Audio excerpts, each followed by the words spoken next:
Hello, everybody, and welcome to the show, Completely Candid, with me, Christian Blandin. Thank you so much for tuning in. You could literally be doing anything else with your time. Maybe you're just listening to this in the car, and that's okay. I appreciate you consuming my content.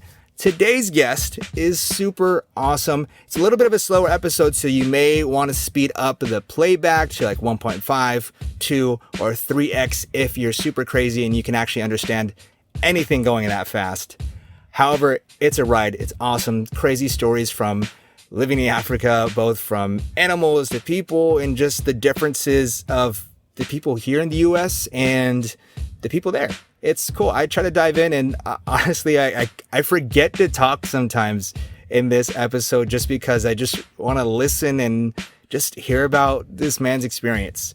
He spent about 38 years in Africa, even though he was born and raised here in the United States. Almost 4 decades.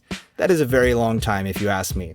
Alrighty, guys, why was he there? Well, that's why we have the episode, okay? Please listen and enjoy today's guest, Richard Harrell.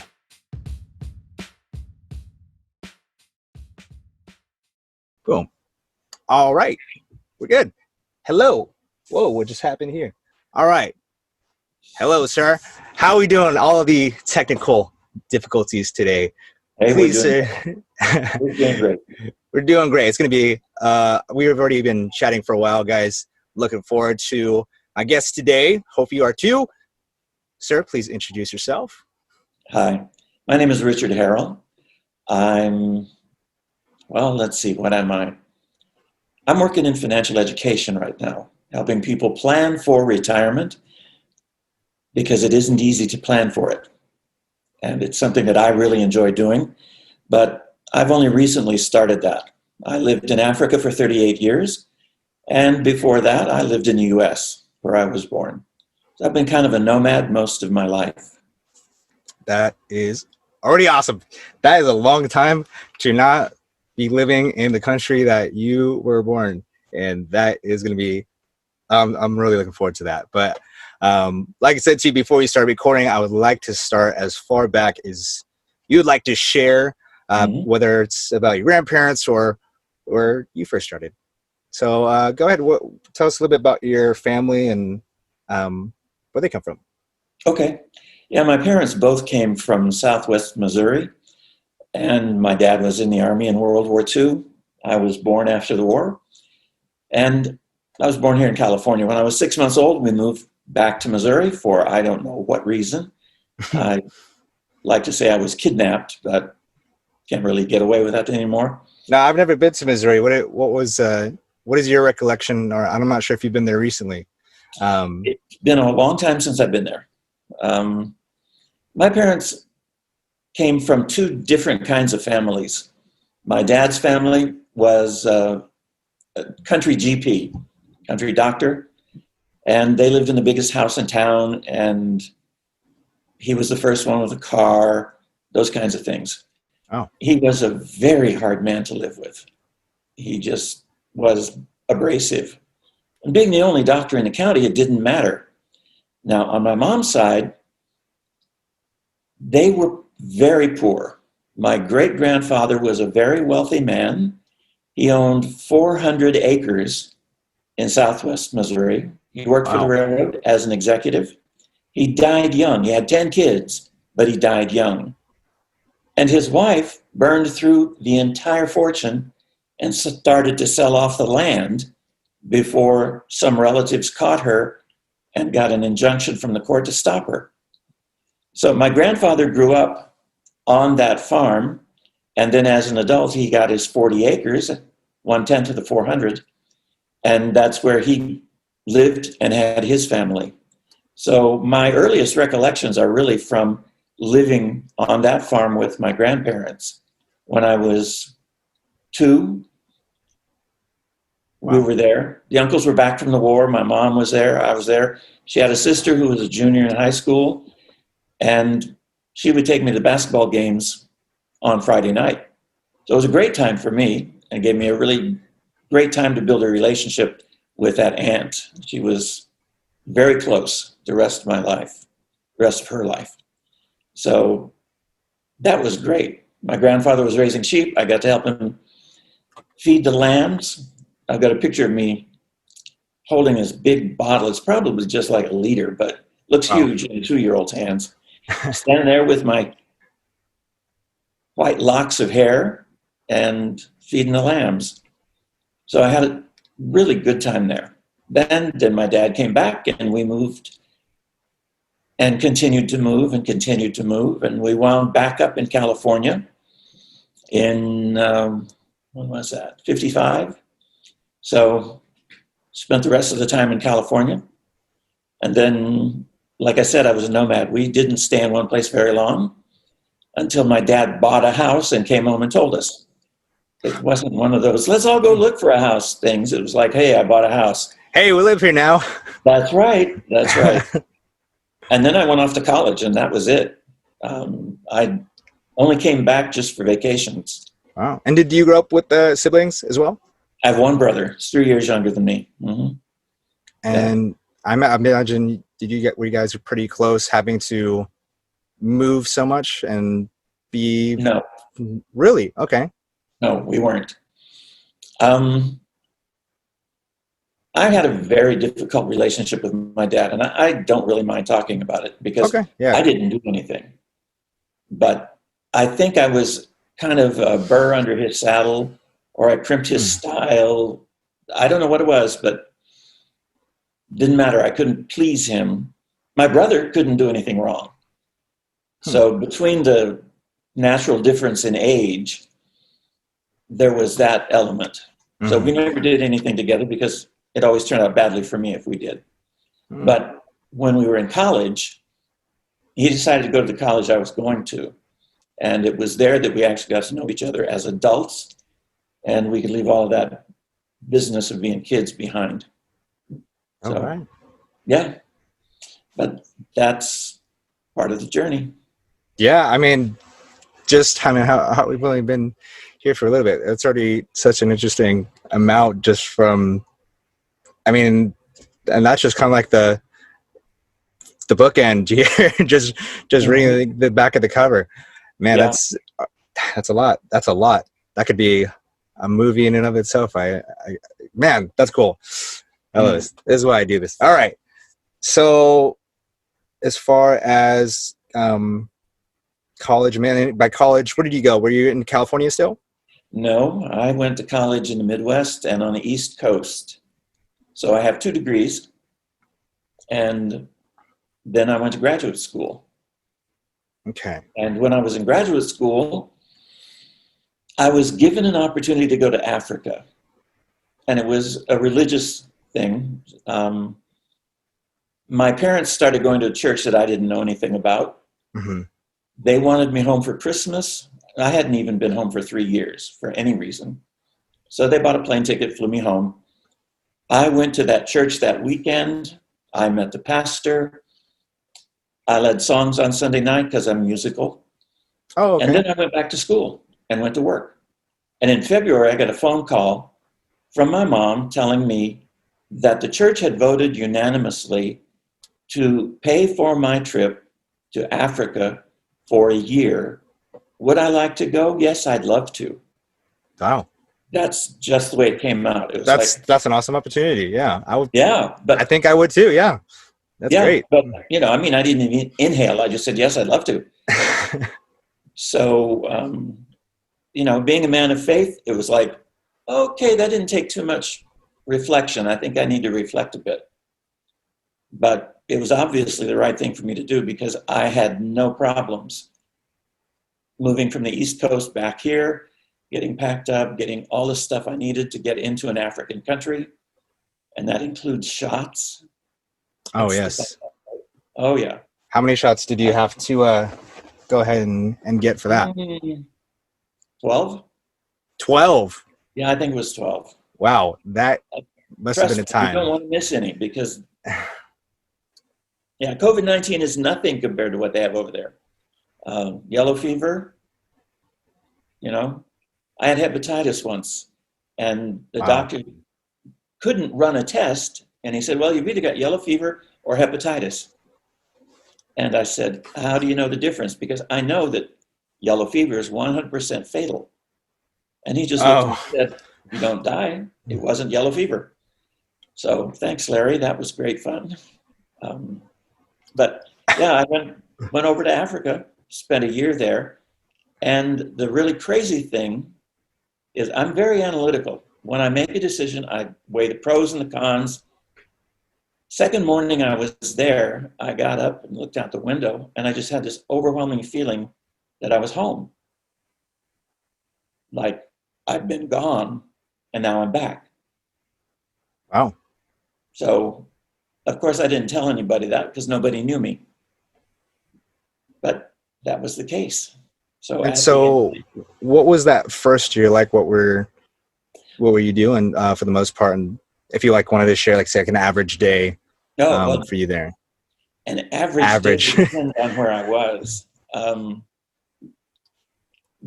The whole purpose of the program was to help young people see what it's like to be a missionary in the middle of Africa. So I was in the Central African Republic, and the first 2.5 months were language study. I learned a local trade language that we needed if we're going to do anything. And then the next assignment was at the hospital, which worked out very well for me because I have an interest in medicine. So I would make rounds with the nurses in the morning and practice my language. So that gave me another 2.5 months on language. Then after that, I was posted to various individual missionary locations where a couple would live. So the first one was up in the Republic of Chad, and it was the one that I absolutely loved the most because it was an 8-hour drive to get there. I hadn't even unpacked my suitcase, and the guy that drove me up, the man who was running the place, walked into my bedroom and stuck his hand out with his ream of paper and said, "Here, you'll be teaching this tomorrow." Whoa. Okay. So And where originally were you before Chad? Central African Republic. Okay. Yeah, Chad is just the first country to the north Okay. of the Central African Republic. And I'm a teacher. I never had any teaching classes, but I'm gifted at teaching, and I loved it. So he would teach pastors, I would teach lay people. And that was catering to my strong suits. But I also did some other stuff. There was a National Youth Congress in the Central African Republic. I got to meet the president of the country, do Oh, some planning stuff with students from all over the country. So it was a lot of fun, that part of it. There were other things that weren't so much fun, like getting sick with malaria or dysentery or, just things that take the joy out of the day. But yeah. No one likes being sick, especially when it's probably the worst kind of sick you could get. Um, yeah, that can't be fun. What is the terrain and the weather like there? I've never been to mm, any country in Africa or the continent, I mhm. should say. And yeah, what was it like, at least when you were there? And what year did you initially go there? Oh, the year that I About. initially went there was about 75, I think. And was Yeah. it sorry, excuse me. Was it hip and groovy over there? No, no, no, no. No, it's hard work. Living in Africa is hard work. Um, the men, the women, the kids, everybody has to have something to do in order to have life go on the next day. For example, cooking a meal.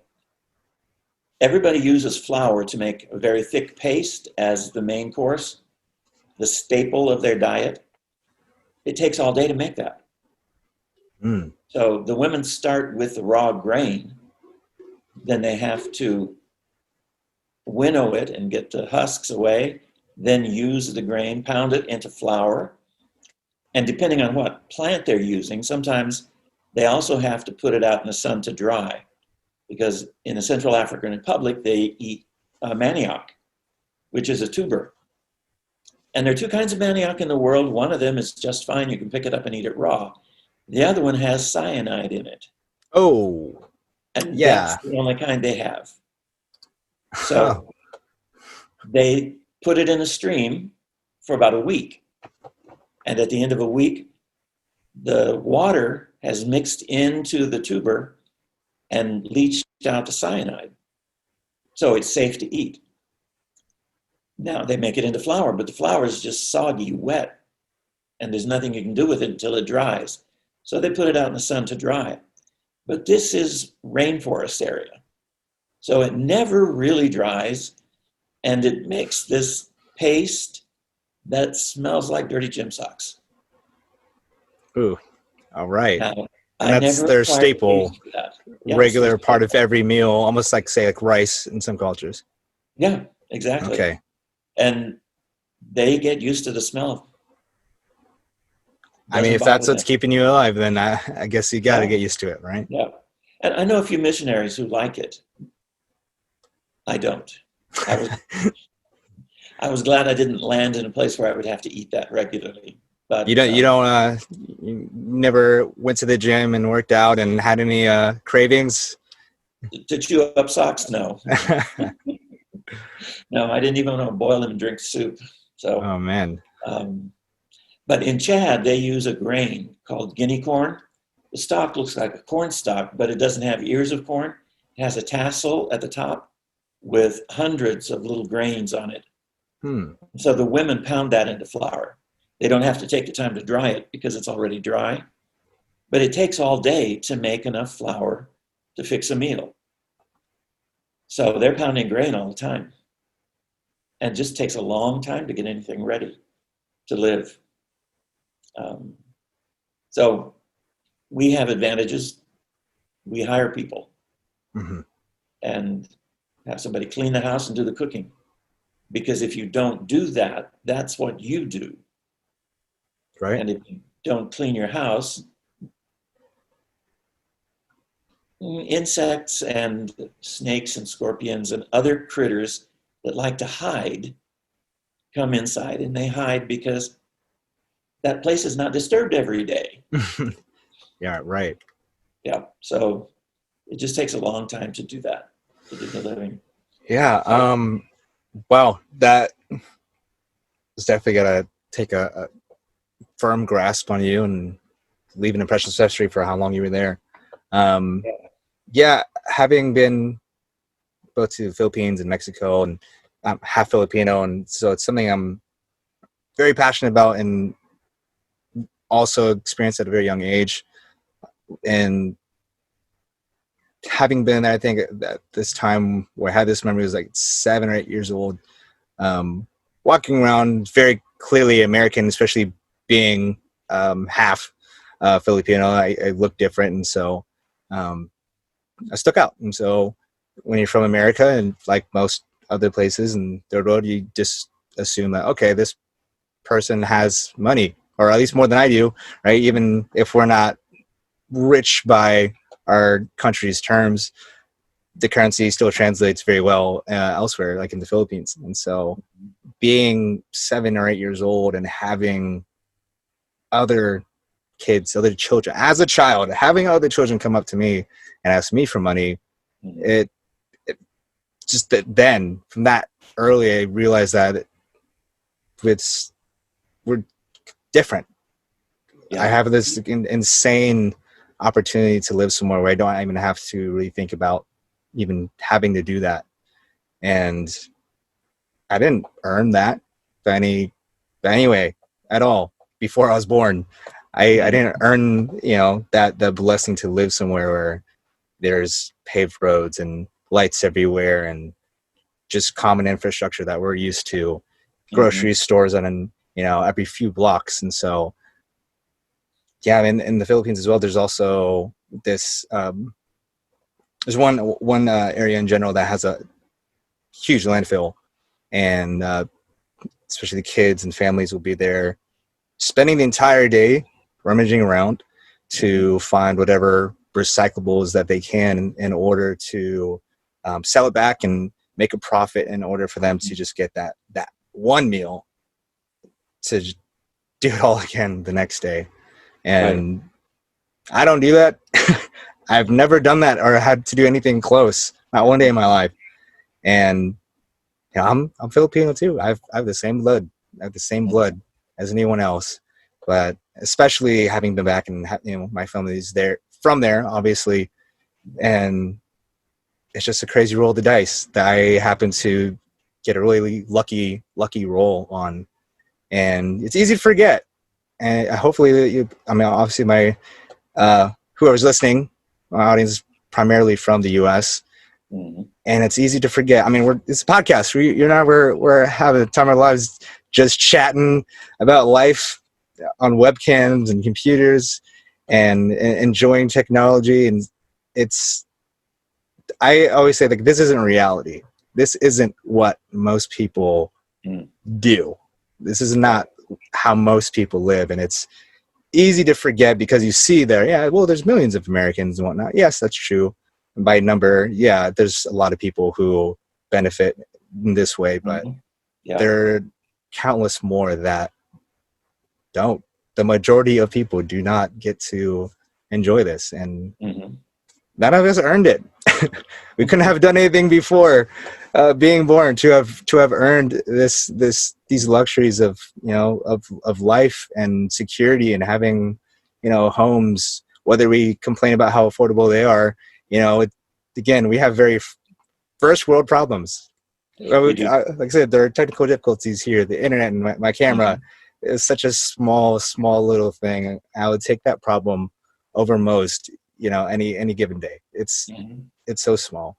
But anyways, yes, I just wanted to share and be able to sympathize with, that experience of just spending your day just to get to the next one and repeat and repeat and repeat. And so this first couple that you were with, how long were you staying with them? I stayed with them for 2.5 months altogether. A month and a half the first time, and then they wanted me back. So it was a month the second time. So you guys got along? Oh, yeah, we did. I named my son after him. Oh, that's awesome. Yeah. So I learned so much from him. He's a man who really understood and respected the people that he worked with. He would teach them what the Bible has to say, teach them what Jesus has to say. But then beyond that, he would teach them things that nobody else would teach them, like mathematics and geography and world history, so that they would have a context to put everything into. Again, things we take it for granted in the United States. Those are things we usually complain about in our teenage years, having to do algebra and learn about our past. Yeah. No, he was great. So about how old were they when you were there? Oh, he was 70. Oh, wow. Yeah. He was supposed to have been retired, but the rule was you cannot go back to Africa if you're over 70. So they planned a trip to the U.S. so that he would be 69 when they left to go back. Oh, okay. So he had his birthday in Chad, and he got to stay for another 3 years. Well, all right. That's the way to do it. Smart. Yeah. So he'd worked out there from shortly after World War II, I think. And when he first got there, nobody had cars. Wow. So you guys were walking everywhere. Or they were walking everywhere. They were walking everywhere. Wow. Yeah.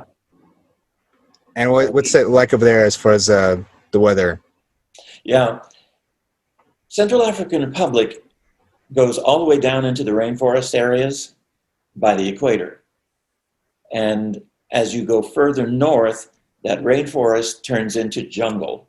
which is not rainforest. It's like a very thick American forest Oh, up in okay. like northeast US.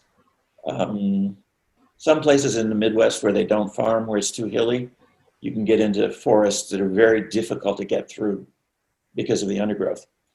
And then as you go further north, that gets more sparse.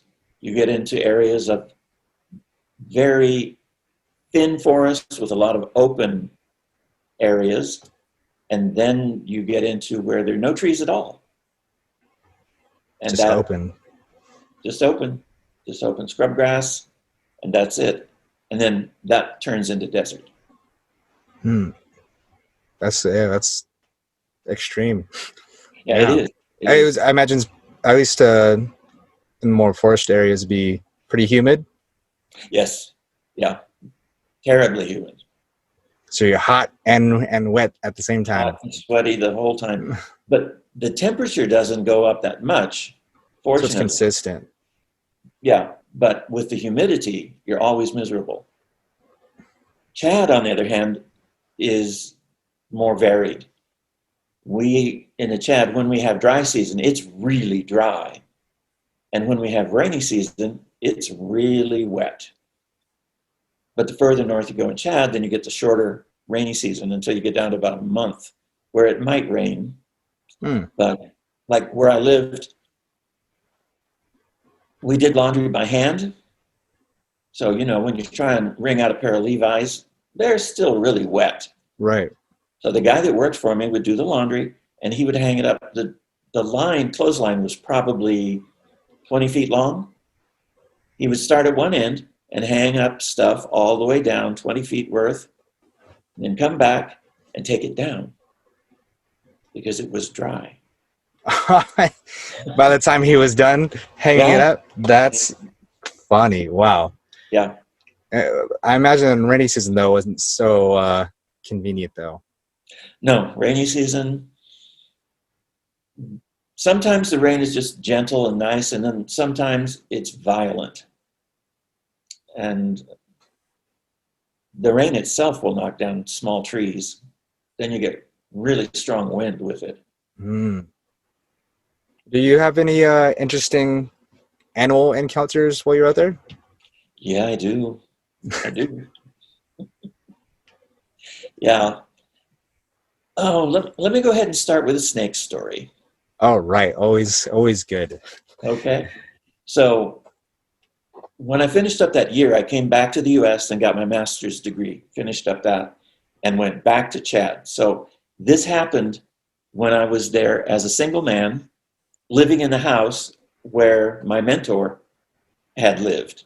So I basically went into the ministry that he'd had. And I had a watchman to keep an eye on the place because if I didn't, somebody would break into the house. This guy was amazing. Every time it was Sunday morning and time for church, he would come to the back door and knock on the door and ask me if I was ready. And he would walk me the 100 yards from my house to where the church building was across an empty lot. And he did that for, I don't know, a year and a half maybe. And at first, I felt like, okay, I'm new here. He's being polite to me. It didn't bother me. Mm-hmm. After a year and a half, I wasn't new. He was still being polite to me, but it bothered me. And I started thinking, I'm a grown man. I don't need to have somebody walk me to church. Right. You know, what A is football there? field away. Yeah, so I decided I'm going to tell him not to do it. But I knew enough about the culture that you don't tell somebody that first thing in the morning.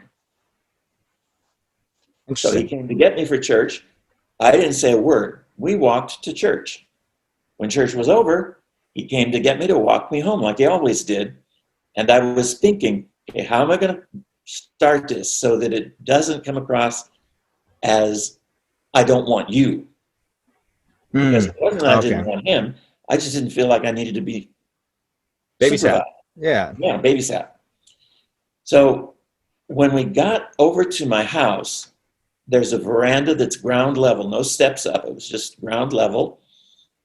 And there was a cabinet that was bolted to the wall with two uprights about 6.5 feet tall, and then a space across about the size of an ironing board with the bathroom window above that. The veranda had leaves on it because it was the dry season, the leaves were falling. So Luke was going to sweep off the veranda. Before he unlocked the door, he walked up to the cabinet to get the broom out. But before he reached up to the cabinet door, I noticed a difference in his body language. I didn't know what it was, but I noticed that it was different. And then he opened the door, but it was like slow motion. And he reached in to get the broom, which was always stored bristles up, so it would last longer. Mm-hmm. There was a lizard on the bristles. And when Luke took the broom out, the lizard didn't move. And I thought, okay, that is really weird. How come the lizard isn't moving? Right. And while I was thinking that, he closed that door. And then without looking over his shoulder, he said to me, "Mister, walk backwards and go stand in the middle of the yard." So I did. And when I got there, immediately he had gotten back about 6 feet away from the cupboard and started yelling in dialect. So I didn't know what was going on yet, but I knew something was up. Right. So his son, Jeremy, was the first one to come, and he's talking to Jeremy in dialect, and Jeremy runs off to the house and comes back with a spear and a machete and a bow and arrow. And then the best hunter, who was a good friend and a member of the church, comes running over, but he came with his stuff already. So one of my friends had come over, and he came to stand beside me, and I said, "What is going on?" And he said, "There's a snake in the cupboard." And I said, "Oh." So he said, "Well, yeah, it'll kill you. Oh, All the yeah. snakes could do that." Oh, yeah. So Just another day. I don't know how they knew what they were dealing with, but they did.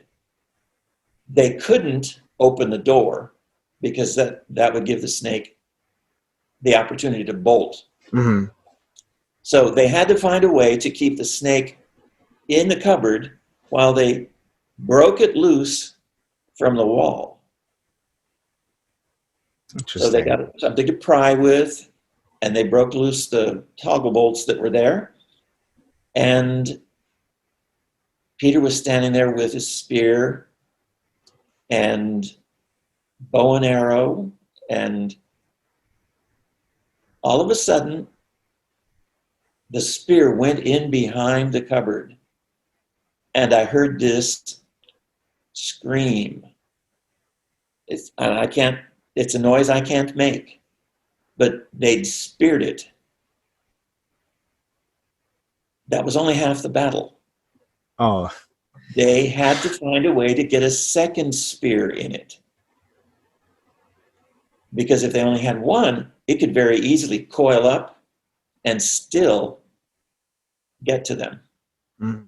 So they did get the second one in, and then they started pulling it out.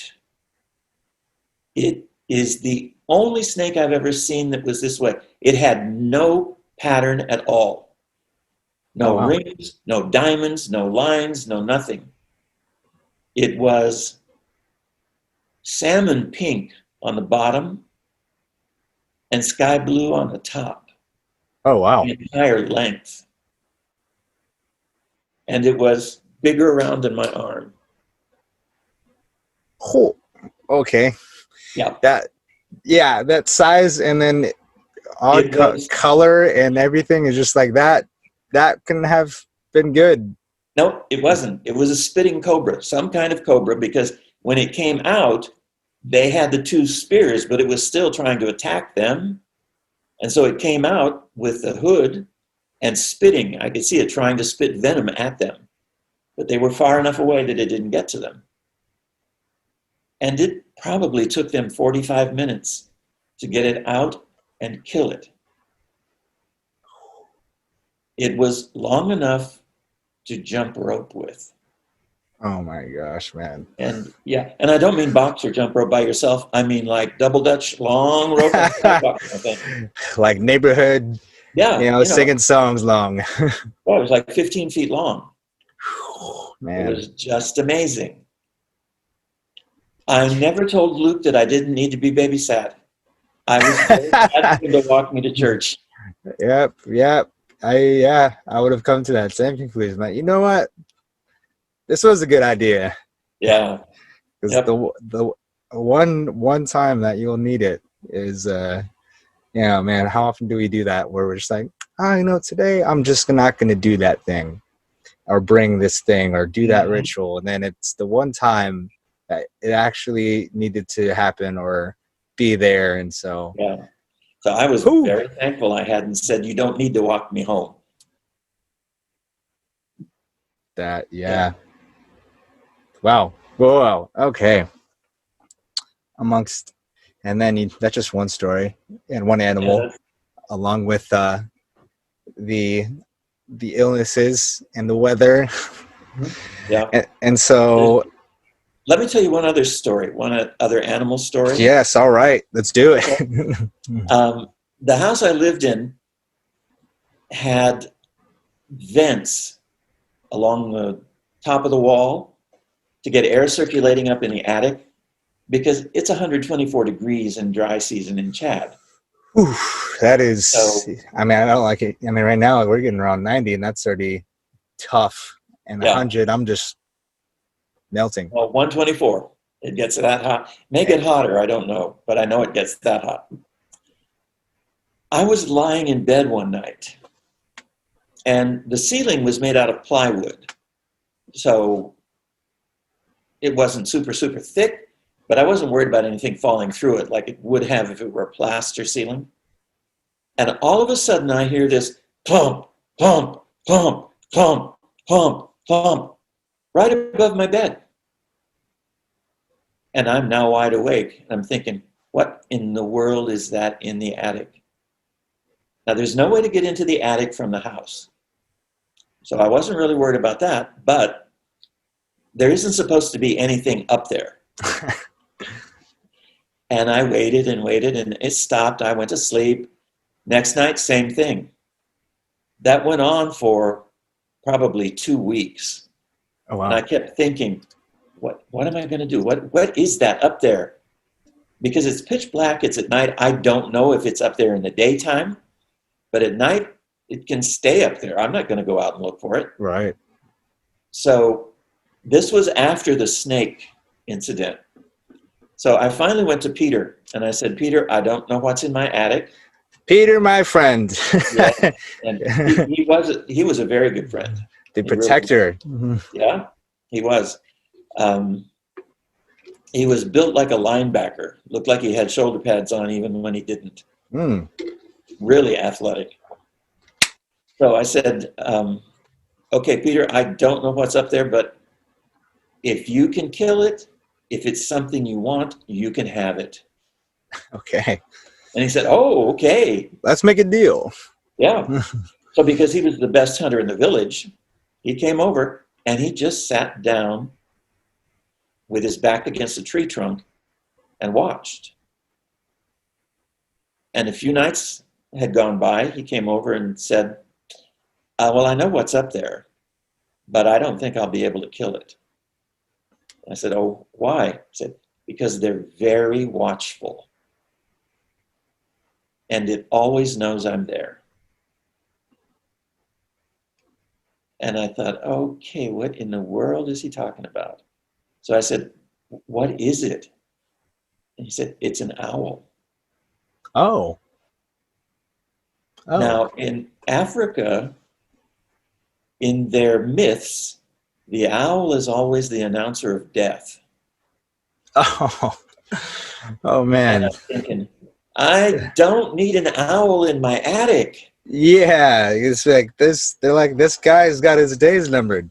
Right. Nobody going to come and visit me. No. So I thanked Peter and I said, okay, I really appreciate you doing that. So that night went by, there was no noise up there. The next night, I'm laying in bed trying to go to sleep, and there it is, clomp, clomp, clomp. So what it was, the owl is walking on the plywood, and its talons are hitting Mm-hmm. because, they are hunters. Right. Yeah. I got mad. It was like, there's nothing I can do about this thing. So I just jumped up, stood in the middle of the bed, and I pounded with my fingers on the plywood. That was it. It never came back. That was it. Just that Yeah. little. Oh no, I mean, it wasn't just a little. I was angry, and I was going boom, boom, boom, boom, boom, boom, boom, boom. It's like bad neighbors up from Mm-hmm. upstairs making too much noise. Yeah. So that's how we got rid of the owl. Well, at least it was a lot easier than the snake. Yeah, yeah. Now, Peter was a very good friend. When you live in Africa, if you don't know how to do something, you better find somebody who knows how. And if there's something that needs to be done that takes up a lot of time, you better find somebody that can do it for you. I lived in the bush. I lived in a village of 3,000 people. The closest town was a 2.5-hour drive. Wow. You couldn't drive 2.5 hours to have an oil change, but I had to change the oil in my car if I wanted to keep it. I had to make sure that all the bolts were tight because the roads were really rough and they would come loose. So I didn't know what to do. And then I didn't know Peter. This was at the beginning. And I met him and I was talking to him about what he did. And he said, oh, I was a driver. And I said, oh, who did you drive for? He said, oh, I drove for Chief John. Now, I knew the chief because I'd been introduced to him the first time I was there. And I said, oh, but you're not driving now? He said, no, the truck broke. And he couldn't get another one. I said, oh, okay. Well, did you ever work on the trucks for him? Yeah, I did. So he became my mechanic. And he changed the oil and tightened everything up. So that's how we got to be really good friends. He would come over in the evening, and we would sit down outside because it was hot. Mm-hmm. But we would always sit down with a charcoal fire because it's almost desert. And at night, when the wind starts to blow a bit, it turns cold. So we're sitting there with charcoal fires, and the flames are just really billowing up. And Peter is sitting there rubbing his hands together in the fire. I mean, literally in the flames. Just keeping them warm. Just keeping them warm. And nice and toasty. Yeah. So he saw me staring at his hands while he was doing that. And he said, I bet you can't do this. And I said, you're absolutely right. I can't do that. I got hair on my arms. He didn't have any hair on his arms at all. I can imagine him being such a worker and a hunter, and obviously using his hands a lot. They were probably well calloused. They were, and they were big, resilient. Oh man, yeah, man, yeah. That's insane. I mean, I think even right now, the past couple of days, I'm like, oh, my hands have been a little rough now, but I don't think I could be sticking them into the stove anytime soon. Now, those blue charcoal flames, no, I'm not putting my hands in there. But yeah, he was a very talented man. Just a great guy. I really had some good times with him. And like all of my friends, he had my back. That's the one thing that I remember about Chad. It's also true in Kenya, but the circumstances are different. Kenya is not as wild. Chad is wild. And my friends had my back. If they knew that something was going to be dangerous, they would see that I either didn't get close to it or that they were there in case I needed help. All right. It seems, or at least it sounds like, because of the conditions there, that at least compared to the average American, it's definitely more of a community driven mindset versus an individual, for sure. And that, because there's not enough time in the day for everyone to do everything. And so you have to be like, hey man, like, well, this is what I'm good at. And so I can do this and you're good at this. So how about you do that and I do that? And that way I get food and you get to build homes or collect, or, you know, you're good with medicine and healing and finding remedies. And so, you know, if we're all just spending 5 minutes a day on each of those things, we're not all going to get very good. So. Right. Yeah. And you're very observant to pick that up, but it's more than that. It is a blood thing. What do you mean by that? You are who you are because of the family you are born in. The Kikuyu tribe in Kenya has a proverb that says, I am who I am because we are who we are, which basically says my identity is in the group. So it's a culturalization that we just don't get in America. We're from birth trained to be individuals, stand on your own, do it yourself. But it's not that way in Africa. A man by himself cannot survive in those conditions. All right. I've experienced something like that in my Filipino culture. Family is very important, and it plays a role, even if it's just for being around, just to be there and to socialize and, you know, have others to converse with. But then also like larger things like taking care of babies and children and, you know, elders and just getting around, or when times are tough. And I've seen that and experienced it myself, and it's nice. It's refreshing. It's always good to have a hand, especially when you really, really need it. And but then living here and being, you know, a mix of it, you know, European blood and living in America, you know, I was always shown the hustle and grind of being like, oh, I can do this. I can carry everything myself on my back. I get all the groceries in on one trip. And obviously beyond that, and seeing what individuals can do. The individual story is very, very huge here. Whether it's Bill Gates, Oprah Winfrey, and whatnot. And yeah, we just put a lot of praise in being able to pick yourself up and place yourself, you know, somewhere higher and become something more. And it's interesting because I very much appreciate my family. At the same time, I also have appreciation for the saying that blood is thicker than water, which in the expanded term, it's the blood of the covenant is thicker than the water of the womb, which is the phrase that isn't thrown around as much. And I also very, very much appreciate the people who aren't related to me that have chosen to be family to me and to be there. And to me, that's very special because there is no obligation. There is no tie. There is no, you know, by birth, you know, any sort of right or responsibility or privilege. It's just that, hey, for whatever reason, we decided that, you know, I'm for you and you're for me, and we're going to help each other out and be there. And that's a very special connection as well that I always appreciate.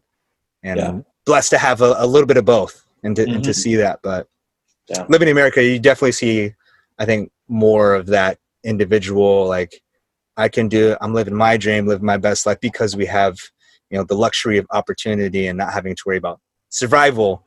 And so we're always looking to thrive, especially being so deep in the creative culture and now with technology as well.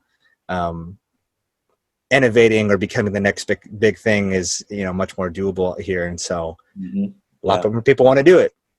Mhm. Understandably so. It's a lot Yeah. more fun and Yeah. it's nice. Everyone wants to leave a legacy behind. That's true. That's true. Um, the thing that I found to be a real advantage, and I'm not a psychologist or a psychiatrist, so I don't have a degree, but I do observe things.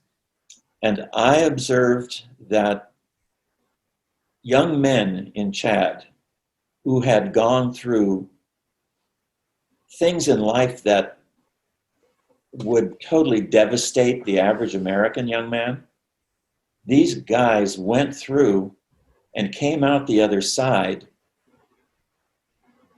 like nothing had happened. And I would never go to somebody and say, hey, how come you didn't fall apart because that happened? Yeah, why aren't you upset or Yeah. crying or angry or whatever might be the appropriate American response? Mm-hmm. But I would sit down with these guys and talk to them about their life and get them to talk to me about identity. And they all came to the same conclusion without me trying to get them there. The conclusion was, I know who I am because of my family. So that, and I'm not saying that like in Rwanda and Burundi, those kinds of things, that messes everybody up. But the kinds of things that these guys went through would mess up Americans. But because of the family in Chad, they could go through that and still know who they were. Mm. Whereas with a lot of us in the States, the connection with the family isn't tight enough. Right, And we don't know who we are right. until we can make a name for ourselves. Yeah, precisely. Yeah, people are discovering themselves. I mean, that's what so many people say out here. Oh, especially around my age and college years, especially, that's when I really see that start to happen. Is, I just want to go travel here, or I decided to go to school there, so I could just, go find myself. Mm-hmm. And yeah, that's the common narrative, is that you're building up something and creating that story and whatever it's supposed to be. And Mm-hmm. even with that, when you figure out who you are, your children do it all over again. There's no obligation to, like, well, my dad was a doctor, so I can be a doctor. And yes, it can be an obligation, or an easier path if it's already been paid for you. But Mm-hmm. it's very common to also see people like, I don't really like the medicine, and so I'm going to go into law, or I want to be a teacher. And obviously, Mm-hmm. it's a very different route. Yeah. Whereas I imagine it's a lot easier, somewhere like Chad. If your family knows how to hunt, you probably learn how to hunt because they're probably good at it. And eventually, they're going to need someone else to hunt or Yeah. farm, or what have you, whatever job it may be. Well, in general, people don't have jobs because it's subsistence farming. So their daily life revolves around producing a crop. Okay. Now, only people of a certain age have to go out and work in the fields. The girls who are younger stay around the house and watch the babies.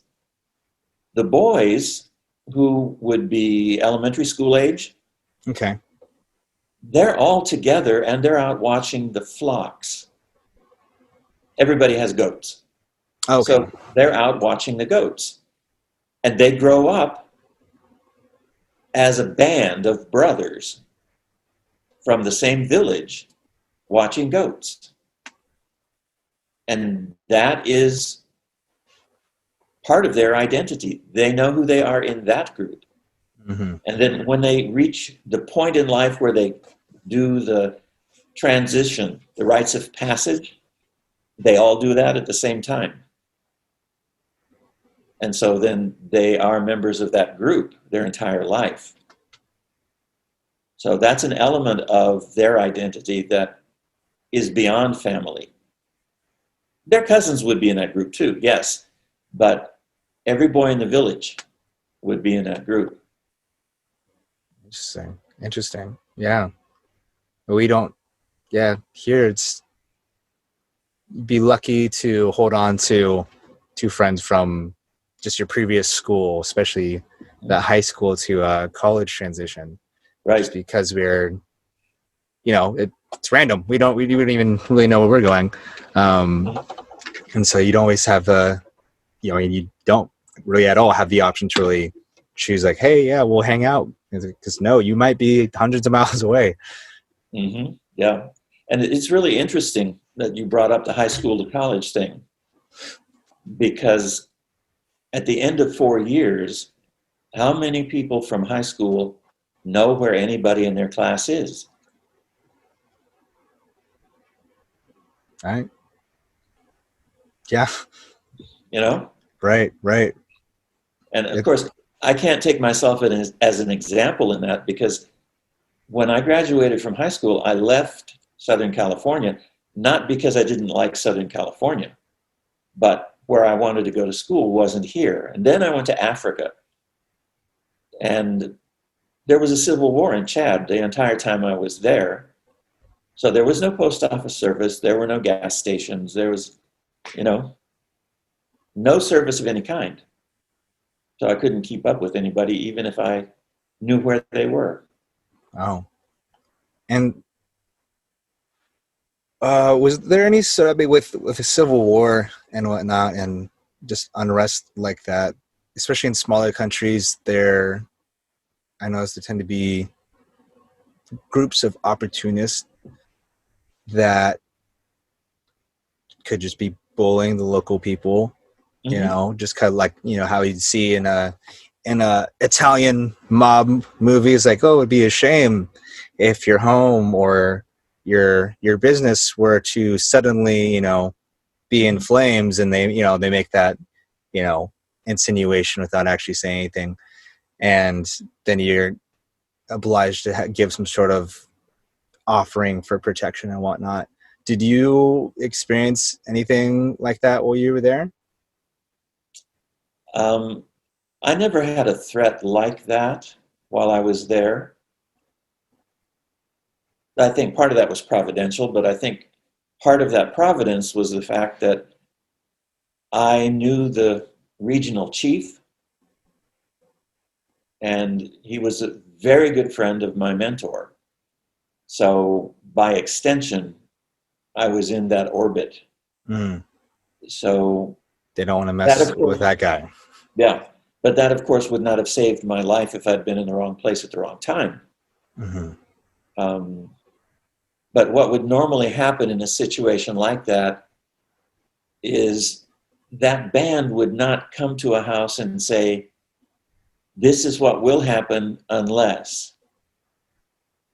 There's no unless. They just walk in and they say, we're taking everything. This is what's happening. Yeah, this is what is happening. And if you resist, you're dead, because they've got the weapons and you don't. As simple as that. And I imagine police isn't really a thing. You can't really get the detectives on it. No. Police is really kind of funny. They don't get paid anything, so they really don't have any means to do anything other than extort money from people. That's how they actually make money.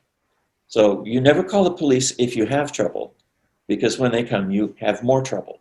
Mm. So, you just don't want to go to them unless you need to. There's later when I was in Chad, I'd gotten married, and because of the Civil War, I couldn't live in the village where I had been before, because the countryside between, okay, I'll give you the place names. Mundu is the name of the city, the town, and Besau is the name of the village where I lived the first time I was there. Okay. So the countryside between Mundu and Besau was not always safe. So it wasn't possible for me to live at base. Besides, there was somebody living in my house who was a soldier who basically told me that if I wanted the house back, I'd have to kill him first. All right. That's also a deterrent for sure. Yeah. But he said, but you won't be fast enough, so you won't get the house. So basically it was, if you want to get the house, I'll kill you. So I told him I didn't want the house. He could be very happy in the house. I really didn't care. I just wanted my books. But it wasn't really safe, so I didn't travel back and forth very much. We did some, but not a lot. So the place where we were living. And just to paint a picture for folks, with the Civil War that was going on there, was there a lot of just like, do you see the actual exchanges and conflicts going on? Was it more rioting? Was it more militarized? Like, Guerrilla. Okay. It was guerrilla warfare, ambushes. And so they'd be targeting specific people and places rather than just kind of going on about. Right. Yeah. For example. And I imagine the resources are limited, so you have to be smart about when you are performing anything like that. Oh, yeah. Oh, yeah, definitely. But a friend of mine lived in a city further north, and he was an agricultural expert, so he always had to be out of town. And when that area was finally pacified, one of the rebel leaders just dropped by for tea. And there had been a Catholic priest who had been shot as he was leaving town. And so my friend asked this rebel leader if he knew anything about it. And he said, well, of course I know something about it. It was our guys that shot him. We knew where he was all the time. And so my friend said, oh, well, I never saw you guys anywhere. So you must not have been there when I would come and go. And he looked at him and he said, no, we knew where you were all the time too. And if we didn't like you, we would have done the same thing to you. But we like you. Oh, man. Oh, it's good to be nice to people. Yeah, yeah. So, we just didn't go down there. Now, when I say it's a city, it probably had a population of 40,000. Okay. There was electricity most of the time. And there was one paved road that was the national highway that went through town. And it was only paved through town. After that, it was dirt. So all of this neighborhood streets were dirt. The place that we were renting had a street that came in and teed just opposite the gate for our property. And I had a night watchman, and I had trained him that if we have a visitor, when they get into their car to start the motor, open the gate so they can back out and don't have to wait for you. Mm-hmm. So a friend of my wife had been over to visit. She was another missionary. And they walked out so she could get in her car and leave. And she started the engine and the gate was open. And she kept talking and talking and talking and talking and talking. And all of a sudden I looked over the gate and I saw that Sam, the guard, was closing the gate. Slowly, but closing it. So he got one closed, and then he walked over to get the other side. And just before it closed, a rifle was thrown in to our property. And Sam closed the gate. And shortly after that, I mean like less than a minute, there was banging on the gate. And this guy was yelling, "Give me my rifle." So I walked out to the gate and said, "Give me the rifle." So I took it and put it in my house because I didn't know if this guy was going to get in or not. Right. Now, why did it come through our gate? Let me back up and tell you the beginning of that story. There were two 20-something-year-old, a couple, a guy and his girlfriend, walking down that street at night. There was a curfew. They weren't supposed to be out walking, but they were. There was a soldier who was there, not on duty, he was just there. And he decided that he wanted to get some money. So he walked up to the couple and threatened them that they needed to give him some money or he would arrest them. Well, he totally underestimated the guy because the guy just belted him and knocked him down, grabbed his rifle, and they took off at a dead run. And when they got to the T of the road, they saw the gate was still open and the guy threw the rifle in, and they kept going because they knew that the rifle would stop the soldier because he had lost his weapon. Right. And there would be punishment for that. So Sam was a big guy. He was like 6'1", could be very menacing if he wanted to be, but had the heart of a teddy bear. So I knew that if the guy got into the property, I couldn't count on him to do anything much. Right. But I walked out and told him, I said, "Don't let him get over the gate." And he said, "I won't. So this drunk soldier starts climbing up over the gate, and the top of the gate is serrated and rather sharp. But he's going to climb over that anyway. We had a dog that was about the size of a lap dog.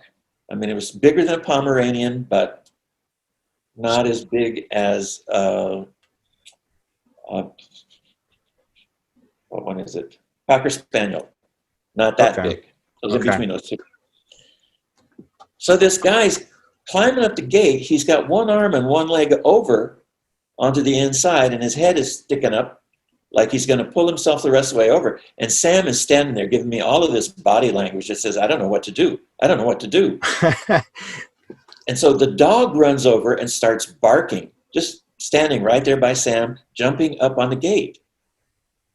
And that soldier disappeared.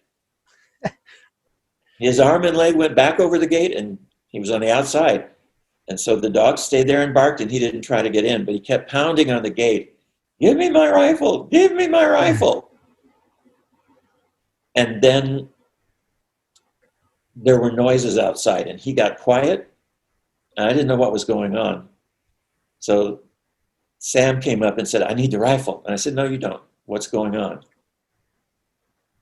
So I walked out, and it was the commander of the garrison who had come with a bunch of soldiers because they had heard that one of the soldiers was in trouble.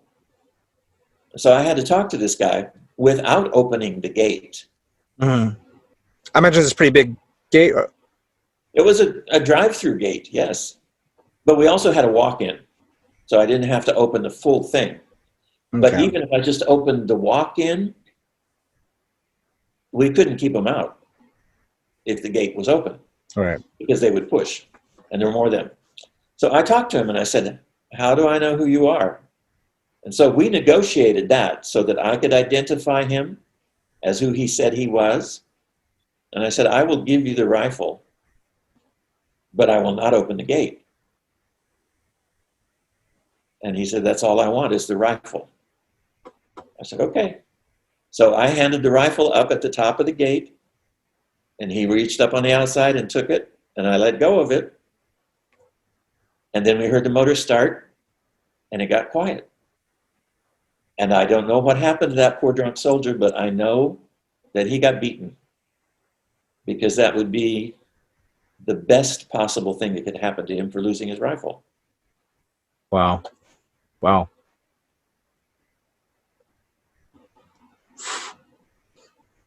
Yeah, I mean, especially if resources are limited and you're in the middle of a conflict, then everything is necessary and needed and precious. Yeah. Yeah. One thing I left out, I called the police. You did, To your have them friends, come. the police. Yeah, I called the police and said, look, I've got this drunk guy that's trying to break into my property. Can you come and get him? And so they put the phone down and I hear conversation going on. They pick the phone up again and the guy says, yes, if you come and get us, we'll be very happy to come and help you. Oh, man. Said, no, you don't understand. He's trying to get in. If I go out, he's in and you're not here yet. But we can't come. We don't have any gas. Man, all right. Wow. So. Oh, wow. Yeah, that's not, yeah. Here, I would not think about that. Be like, man, I hope the cops have gas today. I just got in this car accident. I need to report it. Yeah, that's not my first thought here. Man, gee, that's it's so different. It's so different. It's again, we don't live in reality, man, and it's yeah, there's stuff like that. And then, like you said, kind of going back to the young men over there and dealing with whatever struggles they had. It's like that's just like life, you know. That's it is what it is.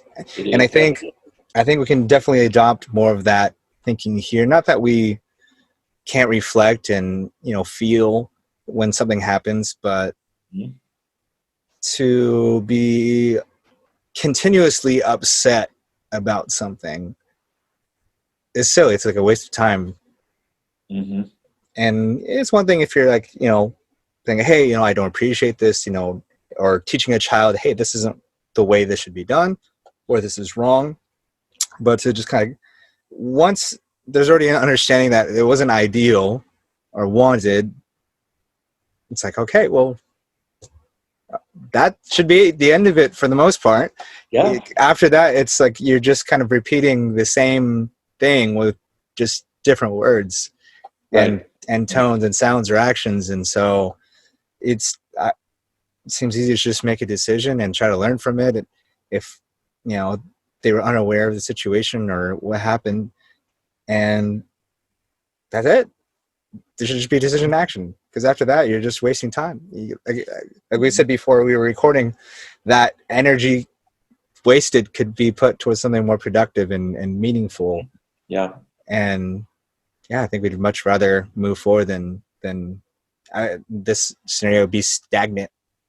It's interesting. It's interesting how we kind of stay simmering and just absorbing our emotions and our thoughts here sometime. And again, first world problems. Like, oh man, like we're not, and it's especially with this, I think about like all the kids that are like seniors going into college, or I mean, now they've started and whatnot. And especially like athletes, I know some sports have been able to come back and whatnot, but especially for those seniors that were trying to get drafted either into the collegiate or even the professional stages, they didn't get to play and exhibit their skills. And so, it's easy to like kind of sit on that and be like, oh man, like I was doing such great things and could have been here or there, but because I didn't have, the opportunity. And even with missing, say, getting drafted to that number one football school, well, it sounds like you're still going to school, getting a higher education, and probably living somewhere with other like-minded people and living in a dorm or experiencing new cultures and food and people, and going to have great experiences otherwise, and now opportunities because you're educated in a certain field. Yeah. but we're stuck on the my sports ball thing, man. But if there were one person that missed it and everybody else got to do it, Mm-hmm. that maybe you could make an argument for and say, well, yeah, there's a reason to hang on to that. Mm-hmm. But there really isn't. However, when the entire country has a problem and nobody was able to try out for it, then everybody needs to say, okay, it just didn't happen this year. What are Right. they going to do next year? Because professional sports has to have a pipeline that's full of candidates, Right. because the current players get old and hurt. And you've got to have somebody prepared to take their place. Right. Right. Especially as with most things, once there's money involved and power, uh, people don't want to stop making money or having power. Mm-hmm. I talked brushed up on this on the CBD one episode that I did, with how CBD is kind of disrupting, or not kind of, it definitely is disrupting a lot of industries, and the pushback from like marijuana over so many years, because it has so many uses outside of just being consumed physically, Mm-hmm. but as like an industrial product as well. And Mm-hmm. so, industrial companies, pharmaceutical companies, they don't want to stop making a lot of money. No one wants to stop making a lot of money. And so you got to either keep your thing going, or stop the new thing from happening. So that way you can keep up your business model. Mm-hmm. Yeah. What is it? Because there's so much, based on like just living day to day, there was what is there any sort of like business out in Chad? How's like the country like make money for the most part? Uh, while I was there, cotton was the one moneymaker that they had. So there was a national cotton company that would provide, well, that would sell cotton seeds to farmers. Now, these farmers were all just guys living in a bush village Mm-hmm. who would work their fields with maybe an ox and a plow, or maybe by hand. So they would plant the cotton, and they would harvest the cotton, and then they would sell the cotton back to the cotton company. They would make, for Chad, a very large amount of money. But the question is not how much money did you make? The question is how much money did you keep? So I sat down with one of the guys and calculated his income for the year. We started with, what debts did you accrue getting the cotton into the ground and harvested? And so he told me, cotton seed from the company, the ox and the plow, the guys to help me, the guys to help me watch it. Then we harvested it, and I had to pay all of the workers that helped me do that. And then I sold it to the cotton company, but they deducted all of this stuff. I said, okay, well, how much did you have left over after all the bills were paid? He said, $90. Oh, So that was his annual income. U.S. Yeah, I calculated it into US. They used Central African franc. So it's a former French colony. Okay. Wow, $90 for an entire year. Yeah. And out of that $90, he had to buy clothing, medicine, and if his kids were old enough to go to school, he had to pay for all of their school supplies. So, of course, he was never out of debt. And what did it cost, say, like on a monthly basis to live out there back then? For a Chadian,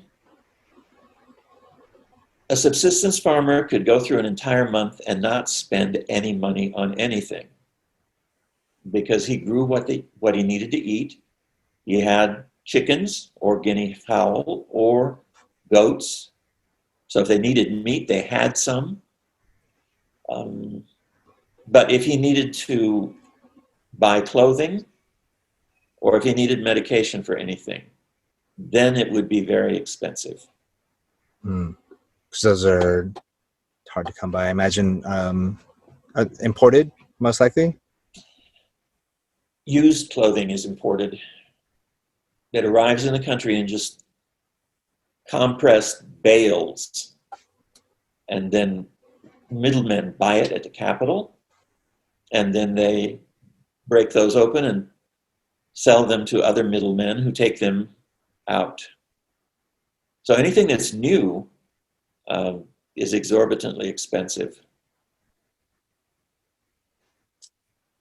And then, so if you need anything that's imported, it's very expensive. But if you can live off the ground, it's not very bad.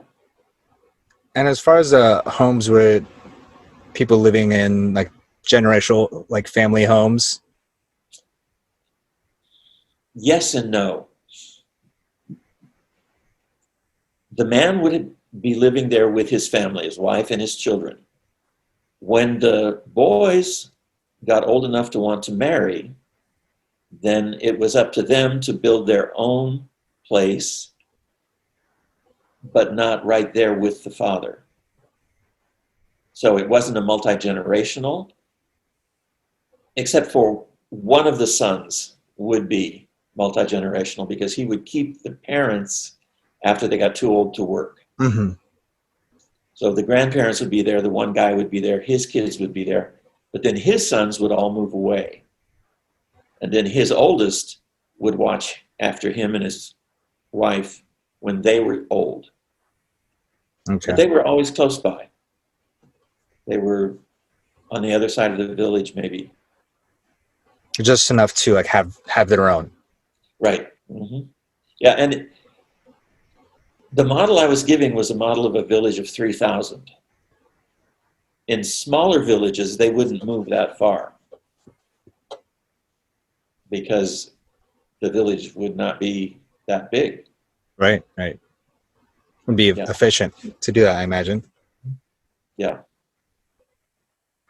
And so, what I imagine the culture there is very, very different. I mean, American culture is such a mix of other cultures because it's a country of foreigners, which I enjoy. I love learning, and hopefully people remember that this land was moved in on, and we actually don't get to see very much of true Native American culture. But that's a different political aside.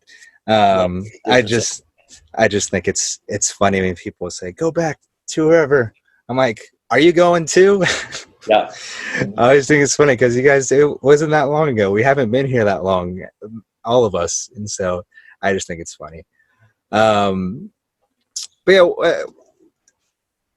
now I imagine when the French were there, if it's a French colony, then Christianity was probably, heavily spread during that time. Oh, I'm curious as far as like because they probably had their own. Obviously, everyone has their own beliefs and whatnot. What were the local beliefs like when you're there? Was it a mix of old traditions, or was it like heavily influenced from the European imperialization? The local beliefs were unchanged. And it's like the local beliefs are the real beliefs. Okay. Anything else is a coat of paint in general.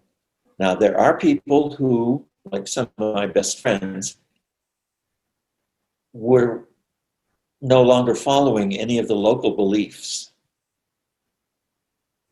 And they were not following European practices either. they were living out what they understood the Bible would say about something, which is not necessarily the same way an American would look at it and say, do it. So there were things I saw that I would look at and say, wonder why you did that. I'll have to ask. And then I find out that he read the verse, and that's how he understood it. But the traditional beliefs, I would say that they haven't changed, but that is also not totally accurate. Because it's an oral culture, nothing is written down. Wow. So, and so by nature, it will change ever so slightly and dramatically over time. But obviously from one to the next, you may not pick up on the small nuances that have been added or left out. Yeah. And the reason is the oldest guy in the village is the authority. So he's the final say of whether that something is correct or not in That's right. in the tradition. Okay. And so when he dies, if the next guy doesn't remember it the same way, then it changes. Oh, okay. But then, of course, he'll say, well, no, that's the way we've always done it. So there is an anthropological belief that the men in Africa have this memory of everything, and it's correct. If you put a written record next to their memory, they don't remember everything correctly. Okay. But you can't tell them that. Right. Because they would lose face. So. Right. And now I imagine that covers everything, history and learning and religion as well. But touching on religion, at least, one thing that's always stuck with me that my father still says to this day is that man made religion, not God. And again, it's something that is easy to forget and easy to overlook. And I have yet to see anyone that fully understands God, because if there was a person like that, we'd all be listening to him. And so, yeah, it's funny. It's much like the Constitution, or even reading Confucius. Sometimes it's very easy to be genuine about your intentions. Like, well, hey, like this is what I read, and this is what it says, and so, that's why I've come to this conclusion. Where, because that original person isn't around anymore to confirm and say, no, this is what I meant, then it leaves that gray area where it's hard to say whether someone's right or wrong, and whether you believe someone is right or wrong. There's no one true authority to put the hammer down and be like, this is the way. Yeah. And it's interesting that we don't make ourselves do that, because you're touching on an essential point of communication and understanding. I have a friend who was an English teacher, and he taught poetry. So he would pick a poem, Shakespeare or Donne or whoever, and have the class read it. And then he would ask the students, what does that mean? And the students would interpret the poem based on their worldview as teenagers. in the modern day. Yes. And then he would say, okay, now, let me tell you why what you've said has nothing to do with what he wrote. And then he would just take each point and say, that did not exist at the time that he wrote this poem, so it cannot mean that. What could he possibly be talking about? And that's the way we need to approach any written document. What conditions existed at the time it was written? Right. What did it mean to those people? Because then, otherwise, today it can't mean something different. Right. And without that sort of process, you leave it up to certain people or designators or officials to have the final say and be like, oh, well, this is the way I'm reading it, or and then they can have that spin of asking questions that put you in a position where you almost feel guilty or uneducated for questioning their authority. Mm-hmm. And there's always certain things that, like, documents I'll read, and it's interesting to be like, I'm like, is that really for the greater good, or is that what maybe you think God or this God or leader or what have you said, or is that your personal belief or interpretation that you'd like it to be, that you're now adding into what may be taken as, fact for some people. Mm-hmm. And basically putting your own spin and beliefs in an important document, but passing it off as something greater than yourself. Mm-hmm.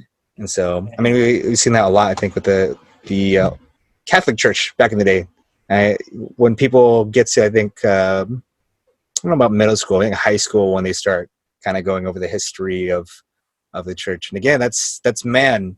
That's man doing human things and changing what was, and taking advantage of their position. And that is also something that just makes us human, is our fault and temptation to exploit our power and money and position and just I take want to go advantage of back others. to your question about religion and yes back over there. It's very interesting. We tend to think, oh, France is a Catholic country, but France is not really a Catholic country. It's a very secular country administratively. Catholic in name, but not Catholic by belief or practice. So in the colonies in Africa, the French government did nothing to assist the Catholic Church in doing what they wanted. So the basic history is, in 1890, they had a Congress in Berlin where all of the European powers got together and divided up the African continent. And since most of them were already present somewhere, they started with that as reality and then drew the map so that everybody got a part of something. When it came to the church, the Protestant churches got together and said, not one of us is big enough to cover the entire continent. The Catholic Church is covering the entire continent because they've got people in all of the places and they've got the resources, and how are we going to deal with this? So they did the same thing with the map. But the French government didn't help them either. So when the missionaries first went in, they were impeded very actively from entering the countries or the colonies. Mm-hmm.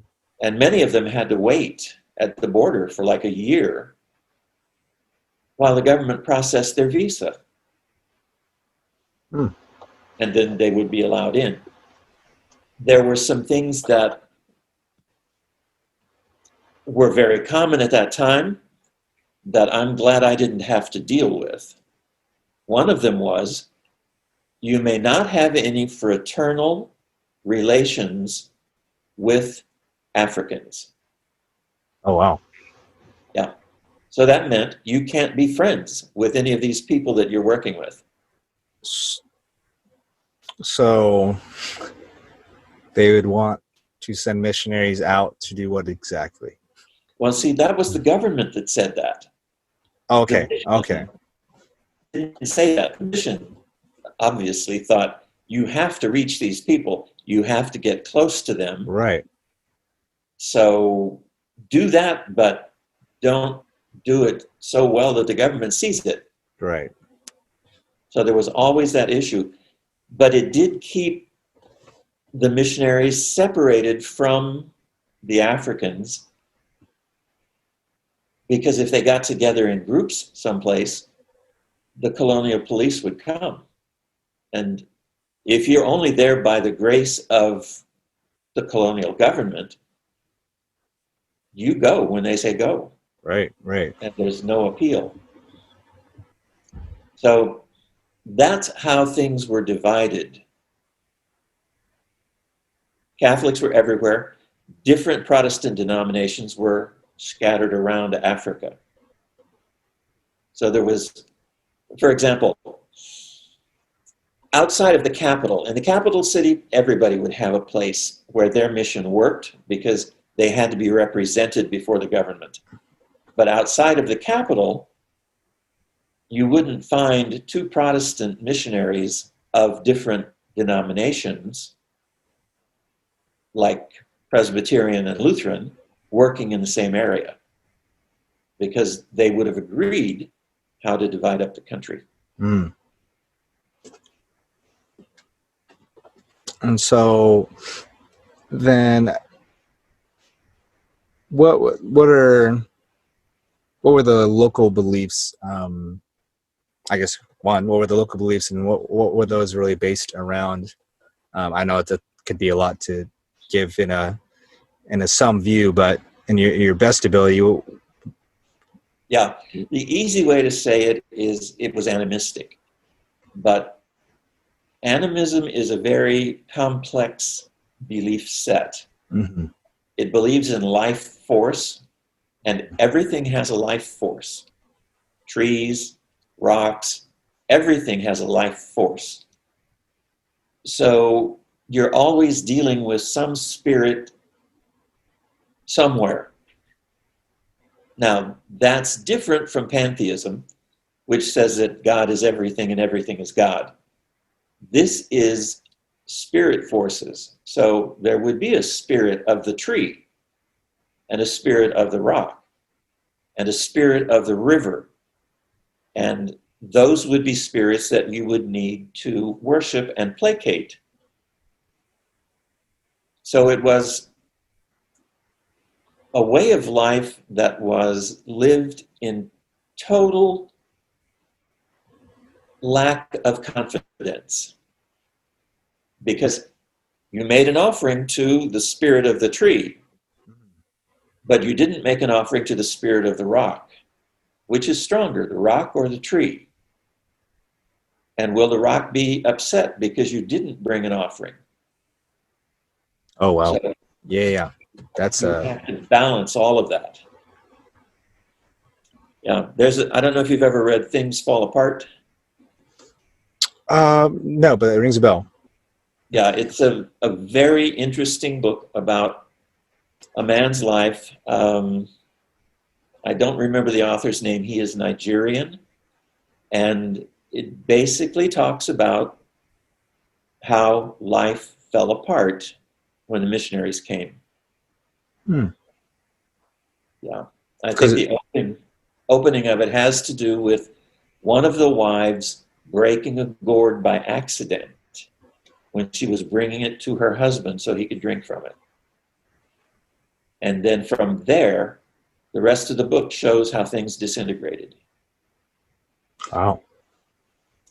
It's like a butterfly effect. Yeah, kind of. Mm-hmm. That's interesting. Wow. This is very interesting. So everything is very sensitive and personified. It reminds me of like the Greek mythology and whatnot, where they obviously had respective elements of life and nature that they were in charge of, and they're very emotional, jealous gods. Mm-hmm. Yeah. And that ruled and just wanted praise and whatnot. And so, yeah, that's interesting. And so, oh wow. And Yeah. well, I know, like, so the owl would signify death, and what are some other like common ones that, or maybe even shocking ones? Oh, the rabbit is usually the hero. Really? Okay. Yeah. So the chameleon is, well, he's not as bad as the owl, but he's the one who brought the wrong message from God to man. Interesting. So instead of God blessing everybody, God cursed everybody because that was the first message that man got, thanks to the chameleon. And I don't remember which animal was supposed to be there and didn't make it fast enough. Might have been the turtle, I don't remember. But every tribe that I've had anything to do with has a similar kind of story. And they're really, really complex. Anybody who says, oh, the simple life of the native, they don't know anything about it. This stuff is so complex. And I'm glad I don't have to figure it out because it takes a lifetime to know all the nuances of what those stories mean.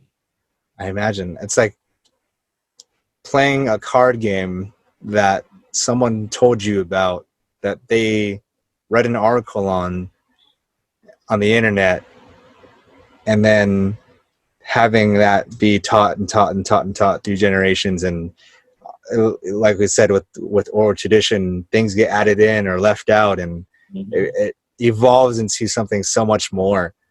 And man, that's so, it's so different. It's so different. Yeah. We out here, in contrast, in the United States, where we praise our likes and our followers and our viewership and the names on our clothing. It's so different. Wow. And so you said it was how many 30, how many years were you there? 38. 38. And you spent how long in Chad? 18 years in Chad, 20 years in Kenya. And then did you spend your time in Chad pretty much straight through and then decide make that transition to Kenya afterwards? Yes. And what brought you over to Kenya? The group that I was working with had gone as far as I could take them. We all have certain gifts that allow us to do what we do.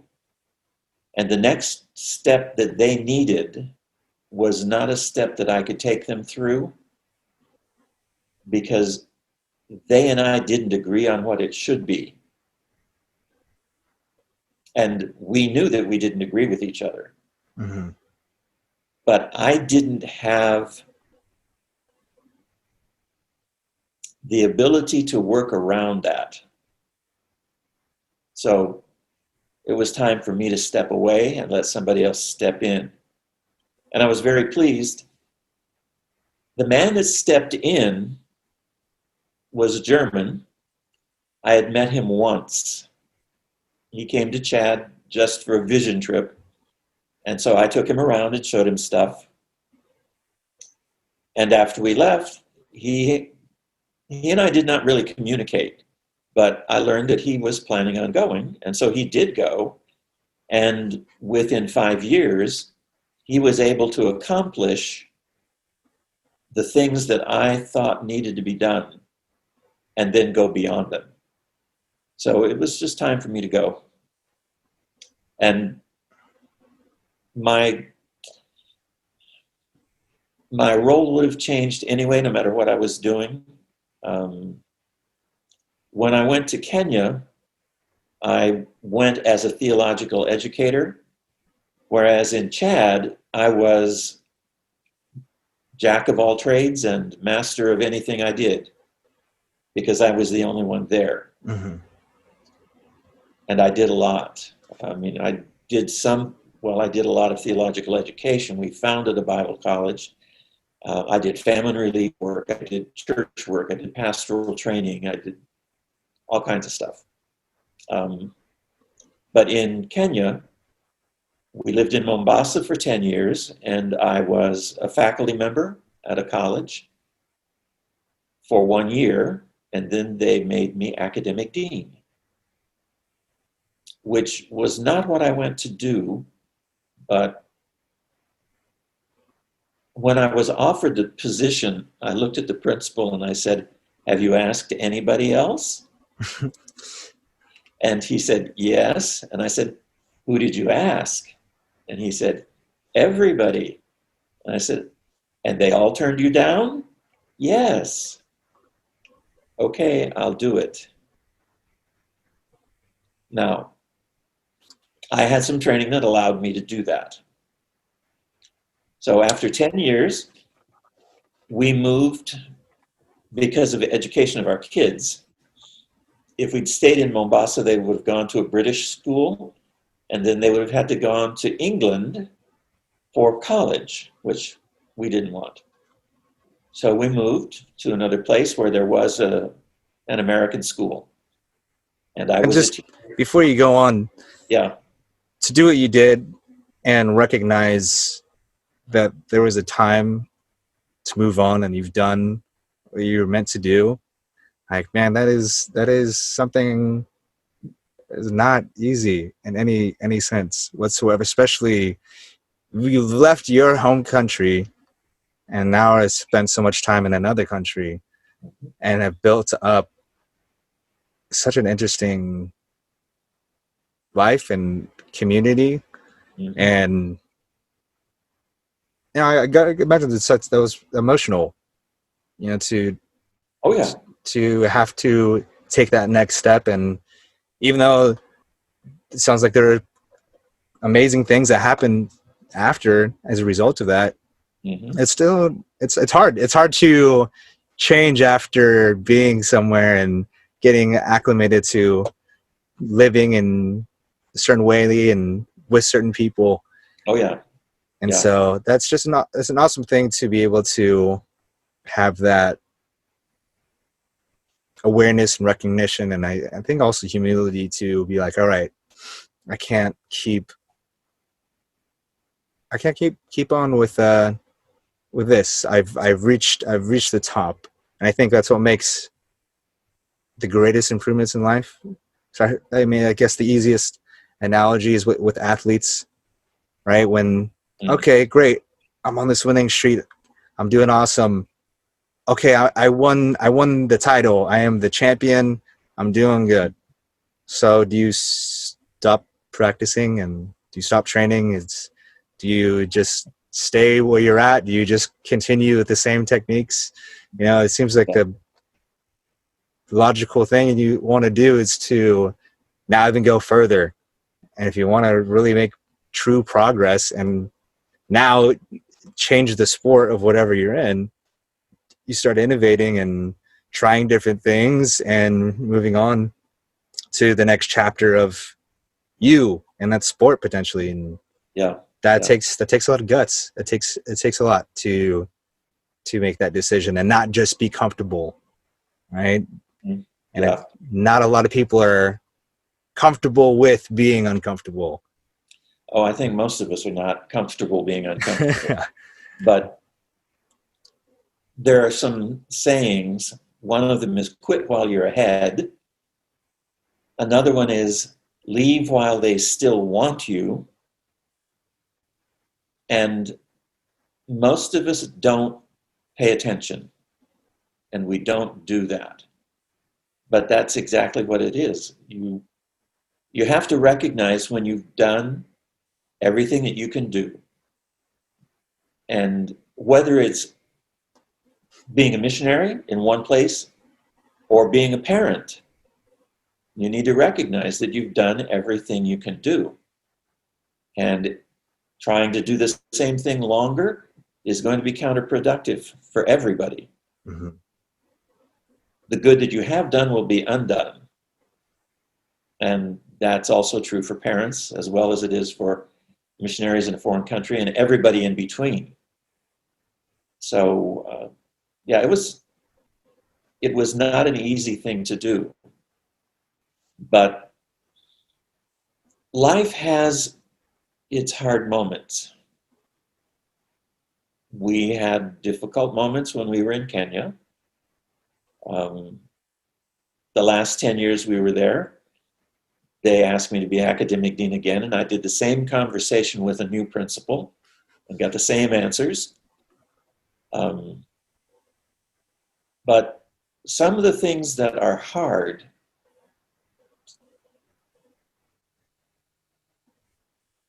are, they're hard. Um, yeah, when I was in Chad, I had two very good friends, Thomas and Mike. Thomas was my closest friend. I never went anywhere without him. Mike and Thomas were close, and Mike and I became very good friends as well. And Mike was the principal of the Bible school at Bayside where I lived.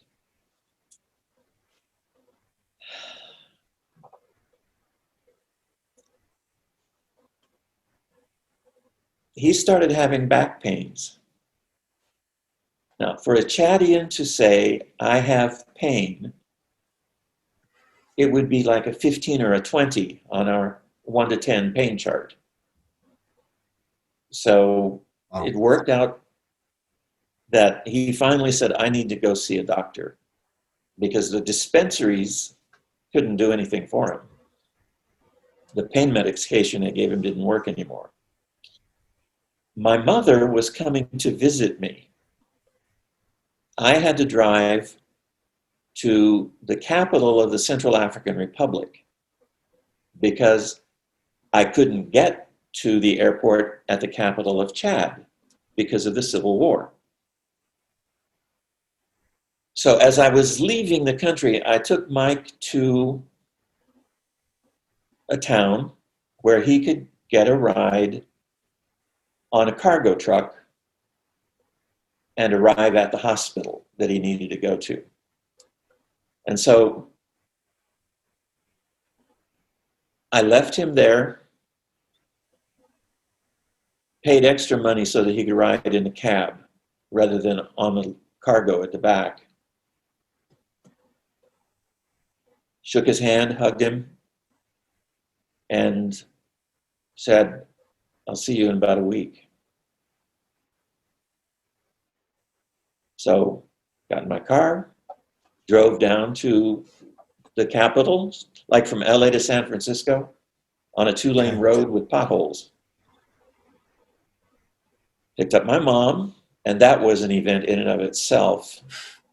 The airplane she came in on was, I think, a stretch DC-8. It was raining with very low cloud cover. We could hear this airplane, but we couldn't see it. Oh, man. And this was an old airport, so they had a place on the second floor where you could stand and watch the planes take off and land.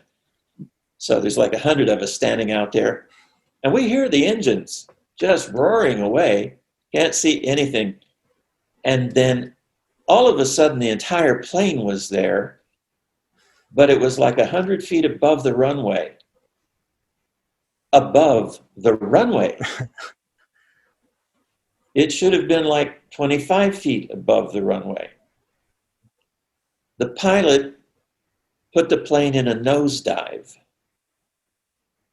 and the entire bunch of us gasped and held our breath, expecting never to see our relatives who were on that airplane.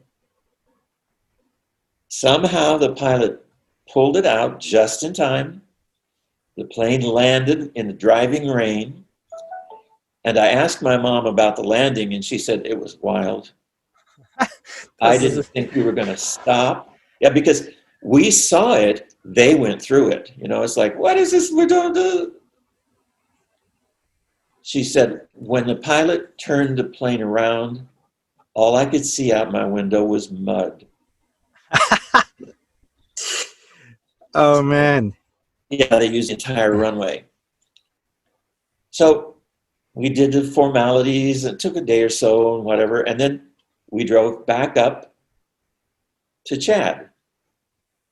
And while I was gone, a couple of lady missionaries from the Central African Republic had agreed to do a girls' camp for the church in the town where I'd taken Mike to get his ride to the hospital.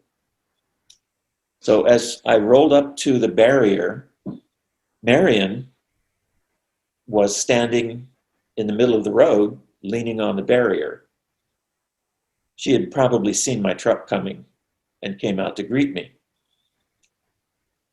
But when I walked up, she said hi at first, and then she said, "I'm really sorry about Mike." And I said, "What do you mean?" And she said, "Oh, you didn't know? He died." Felt like somebody had kicked me in the gut. I just, I couldn't really think through that. Well, Marianne was a nurse, so I knew that she would be able to tell me what had happened. So I said, "Okay, what happened?" She said, "Well, the pain was caused by a malformed kidney. So the doctors said, let's look at the other one. It was perfect.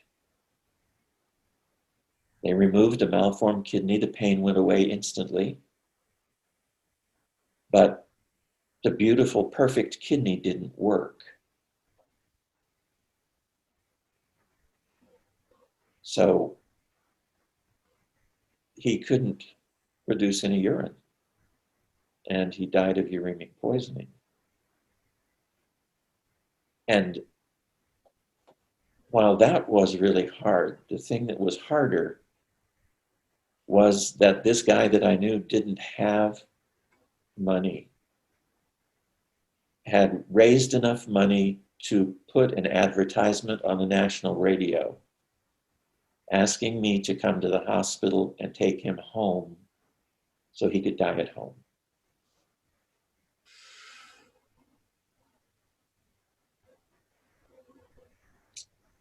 I didn't know about that. I'm glad I didn't. I've always been glad I didn't, but I still felt like I abandoned him. But I'm glad I didn't know about it because I'm not sure what I would have done with my mother going back up there. Um, so yeah, that was one of my hard things my first term in Chad. The other one was my grandmother died. I was very close with her. And yeah, I mean, with that, I'm sure everyone has heard it before, but to just kind of like stop and smell the roses, but more so, not just roses, but to appreciate the people in your life. Yeah. And I've definitely, I've experienced it actually a couple times where I've lost people, and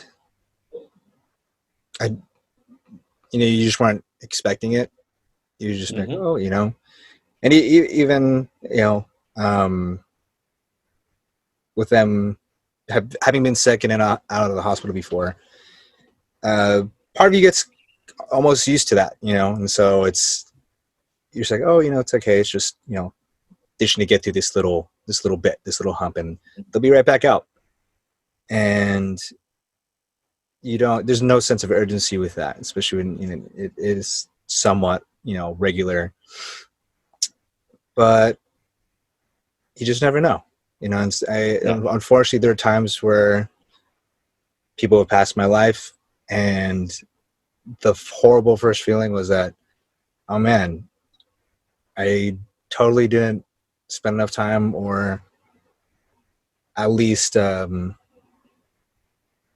verbalize, what I felt for them and how much I appreciated them. And even if you did, it's hard because you still want to do that at least one more time before they go. Yeah. And it's tough when you don't get a warning and they're just not there anymore. Yeah. Yeah. My mom passed on June 3rd this year. She was 98. I'm sorry to hear that. My condolences. Thank you. She was living with me, and still I think, oh, I need to tell Mom when I hear about something or I think of something. I'm still doing that. And I don't know how much longer I'll do that. But I never did tell her about the advertisement that Mike put on the radio. I told her everything else, but not that.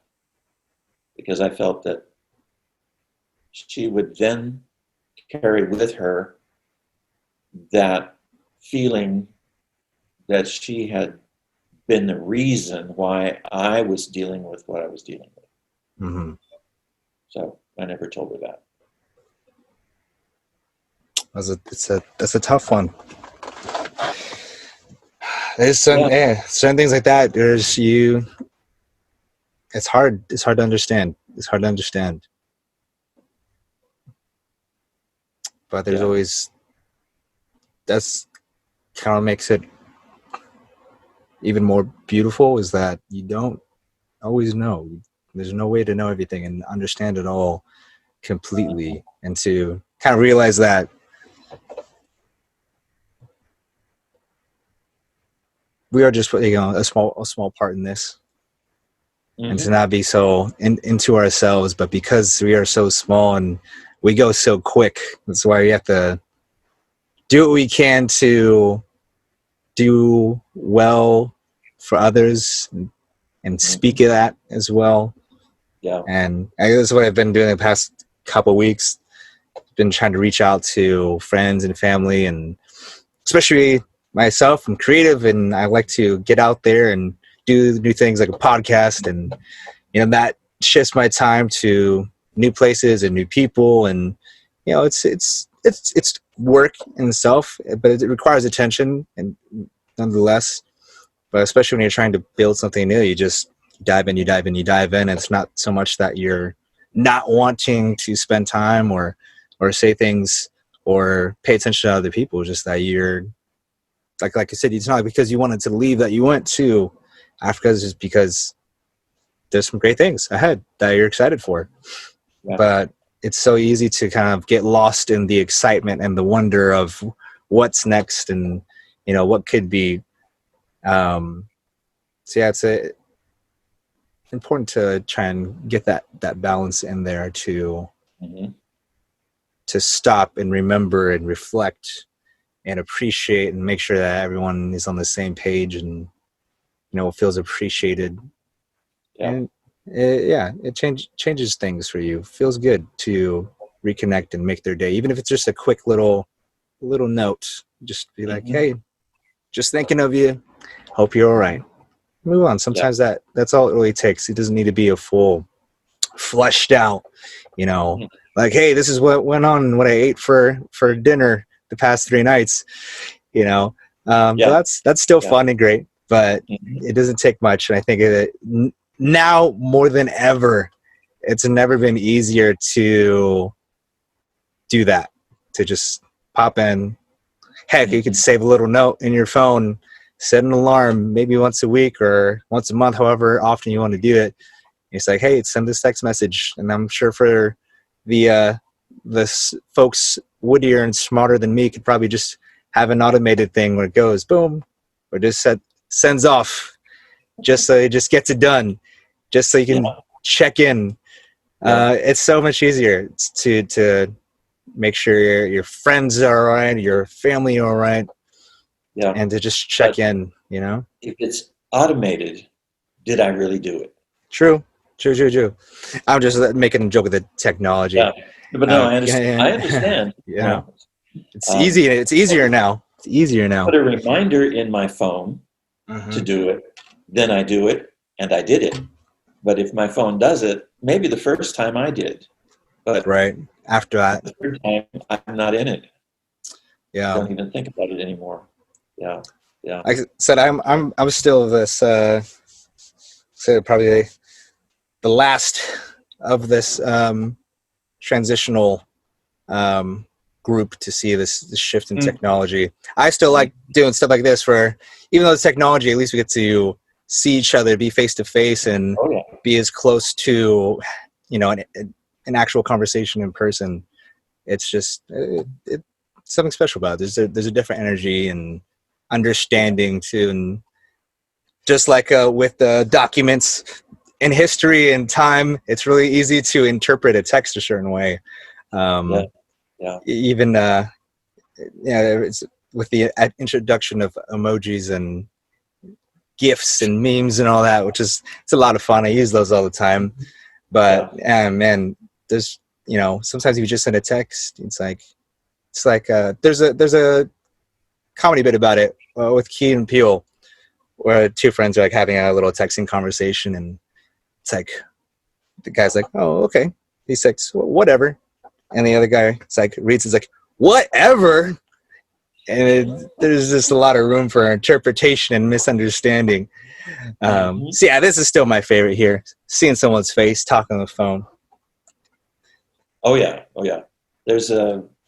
This is actually a true story. This mother would always text her daughter and finish it with LOL because the mom thought that it meant lots of love. Nice. I love you. LOL. It's like, wait a minute. That's sarcasm? Mhm. Yeah, That's yeah, good. yeah. But you were talking before we got on the air about the transitions that you've lived through, and I was surprised that you remembered what a party line was. Yeah, it's crazy how much things have changed and how quickly things have been forgotten as well. Hmm. Um, like you're talking about having the phones where you actually have to turn and dial. You put your finger on the number and then you got to spin it through the ring. And that used to be like a common toy, for young Hmm. children. And now it's shifting to this little block because Hmm. that's what a phone is. And Hmm. Yeah, kids now ask, like, what is this giant rectangular box outside? It's like, that's a phone booth. That's where people used to go talk to each other because they didn't have a phone, a supercomputer in their hmm. pocket at all times. It Right. was you had Yeah. to either be home or at a business, and then hopefully if you're just out and about and you needed to reach someone, then you went outside and use a public phone like that. Hmm. But nobody could reach you. Right, and then you just go on with your day until you're next to a phone, or if someone Yeah, happens to run into you. yeah. And I so studied language. I mean, obviously, as a missionary, I had to learn languages, but I love language and I like to make puns, so I play with words a lot. The thing that really impresses me is that the use of the telephone has not changed our language at all.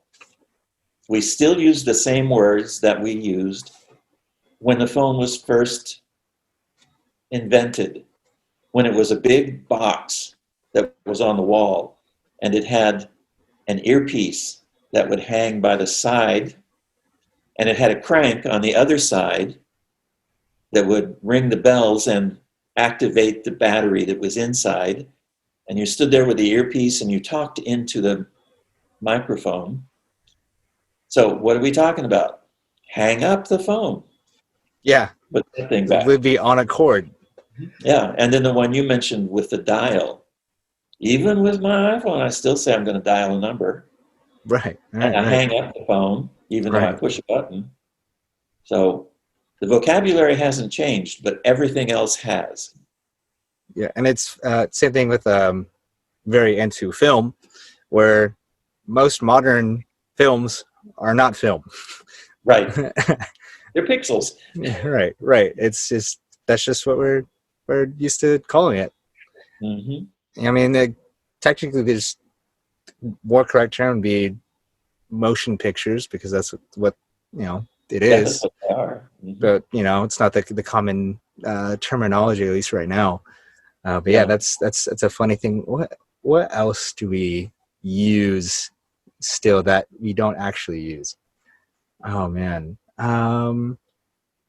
But speaking of dial, I remember dial up. That was a time connecting to the internet and having Mm-hmm. this series of sounds and I wonder like what thoughts went through their head when deciding what series of beeps and clicks and crackles. Mm-hmm. I don't get how they thought that was a good idea. I'm like, you could have gone with elevator music, but instead you just did this weird series of nonsense noises that no one to this day truly understands. But they made perfect sense to the receptor, the other computer Right. or telephone that was on the other end, because it's a modulation demodulation activity. So it's an issue of making a noise and then deconstructing the noise. Mm-hmm. And that's what I understood when my buddy who was IT explained it to me. Mm-hmm. Because I asked him, where did we come up with the name modem? It's modulation, demodulation. Right. It's breaking information up in order to receive it and then spread it back out. Mm-hmm. This is like witchcraft, what we're doing now. It's like when you watch the original Willy Wonka and they say the teleportation device, you're like, wait a minute, how does that? I think that was the first time I like, really, really thought about it as a Mm-hmm. kid and be like, wait, like this doesn't even make sense. Like that's just metal and plastic. And then now that thing is over here. It's the same thing with like pictures and video. It's like this, me right now, us. It's like, Mm-hmm. wait a Yeah. minute, someone else after right now is going to see this conversation. Whoever like knows how long that's going to be, it could be in 10 years, could be tomorrow. And then everything that's happening right now between you and I and these parameters Mm-hmm. around our faces is just going to be forever be recorded. But at least for us right now, we're in two different cities, two different places, but we're seeing each other. Yeah. Like that doesn't make any sense. This is just metal and Yeah. and plastic. You don't look into the lake and see people on the other side and have conversations with them through there. Like why don't other things just randomly connect like that and Yeah. show me images? It's mind blowing what we were able to do. Yeah. The amount of brain power that has gone into a simple conversation like this one with Zoom or any other of the apps is absolutely astounding. Just it's all ones and zeros. So somebody had to sit down and how many ones and zeros does it take to get two computers in two different places to talk to each other and then make the camera and the microphone work? It's amazing. Yeah, it is. And then now there's 3D printing, which blows my mind. Mm-hmm. So you're telling me this thing that is flat on my witchcraft device, this image that is flat is now going to be three-dimensional, and not only that, it's going to be produced by my computer, and I will now have like a full, miniature scale model of a car on my desk. Like it's baffling. It doesn't make any sense, but it does all at the same time. It does, which is amazing. For manufacturing, it's going to save a lot of money and time. Oh yeah, it's going to be crazy. I'm sure that I think they've already trying experiment with 3D printing homes, or at least I've seen that basis. It's amazing. Yeah, but entry level homes. Yeah, right. But speaking of communication, what were the main ways you were communicating with people, I guess, that weren't immediately in the village back in your time in Chad and Kenya? Well, when I was in Chad, I don't think that cell phones were even invented yet. I mean, even the big brick things. There were car phones that were big brick things that you had to plug in. So what did we use? Well, in Mundu, we actually had a telephone. I just want old cell phones are kind of like this. They look like that. Yeah, For those that haven't seen it, the younger audience, they were that huge, and that's if you a lot of people, a lot of young like young kids watch The Fresh Prince of Bel-Air, and they have a cell phone on there. It's like, yeah, man, it's a brick. You're holding up a brick to your face. Yeah, and it looks totally just like this military device. It's so funny. Yeah. And if you want to go back a little further, Mannix, it's a cop show, detective show. He had a car phone in his car. I forgot what movie I was watching, and I saw a car phone. Like, that is so cool. Highly unnecessarily, but so cool because it was a convertible. I'm like, there's no way that sound comes in clearly, but it's again it just looks cool because you're just like, all right, I'm just make a phone call in my red convertible. What movie was that? But it's funny how far things have come. Made in the 80s where everybody's got a pager. Oh yes, those are cool. So, but for communication in Chad, we didn't have any because of the Civil War. So if I wanted to send information to somebody, I had to write a letter and then find somebody who would take it,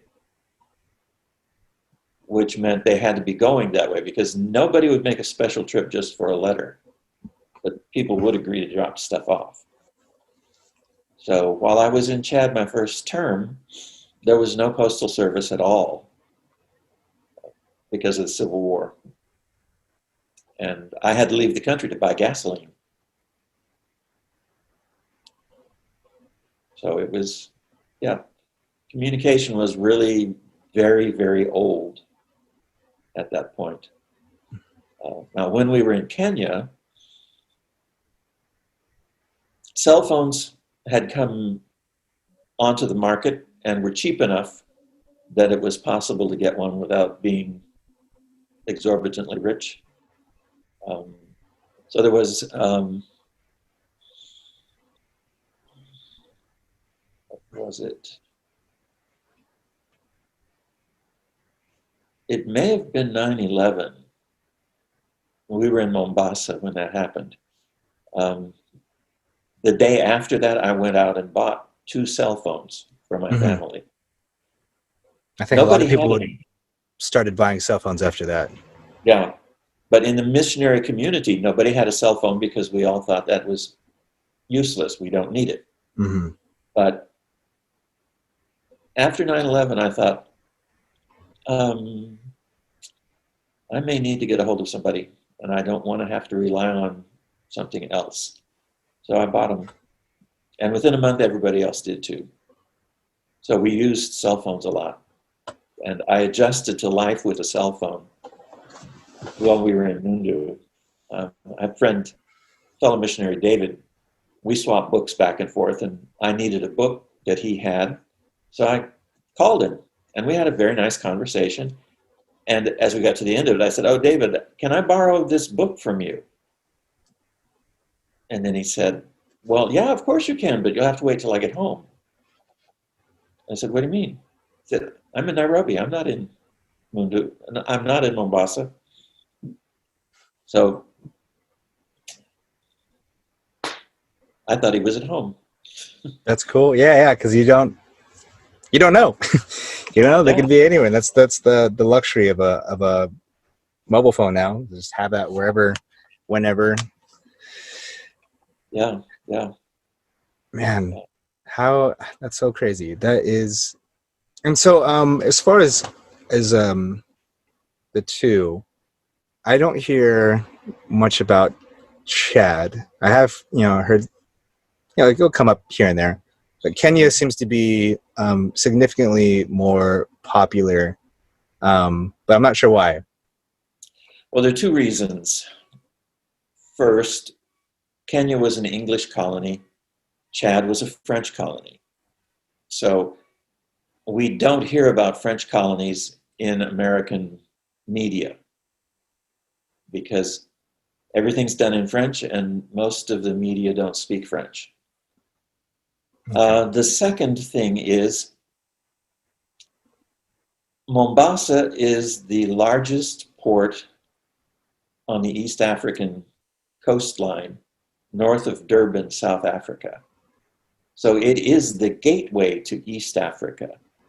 Everything that goes to Kenya and Uganda, southern Sudan, Rwanda, Burundi,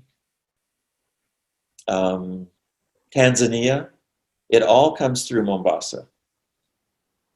The United Nations, every major country has a representation in Nairobi.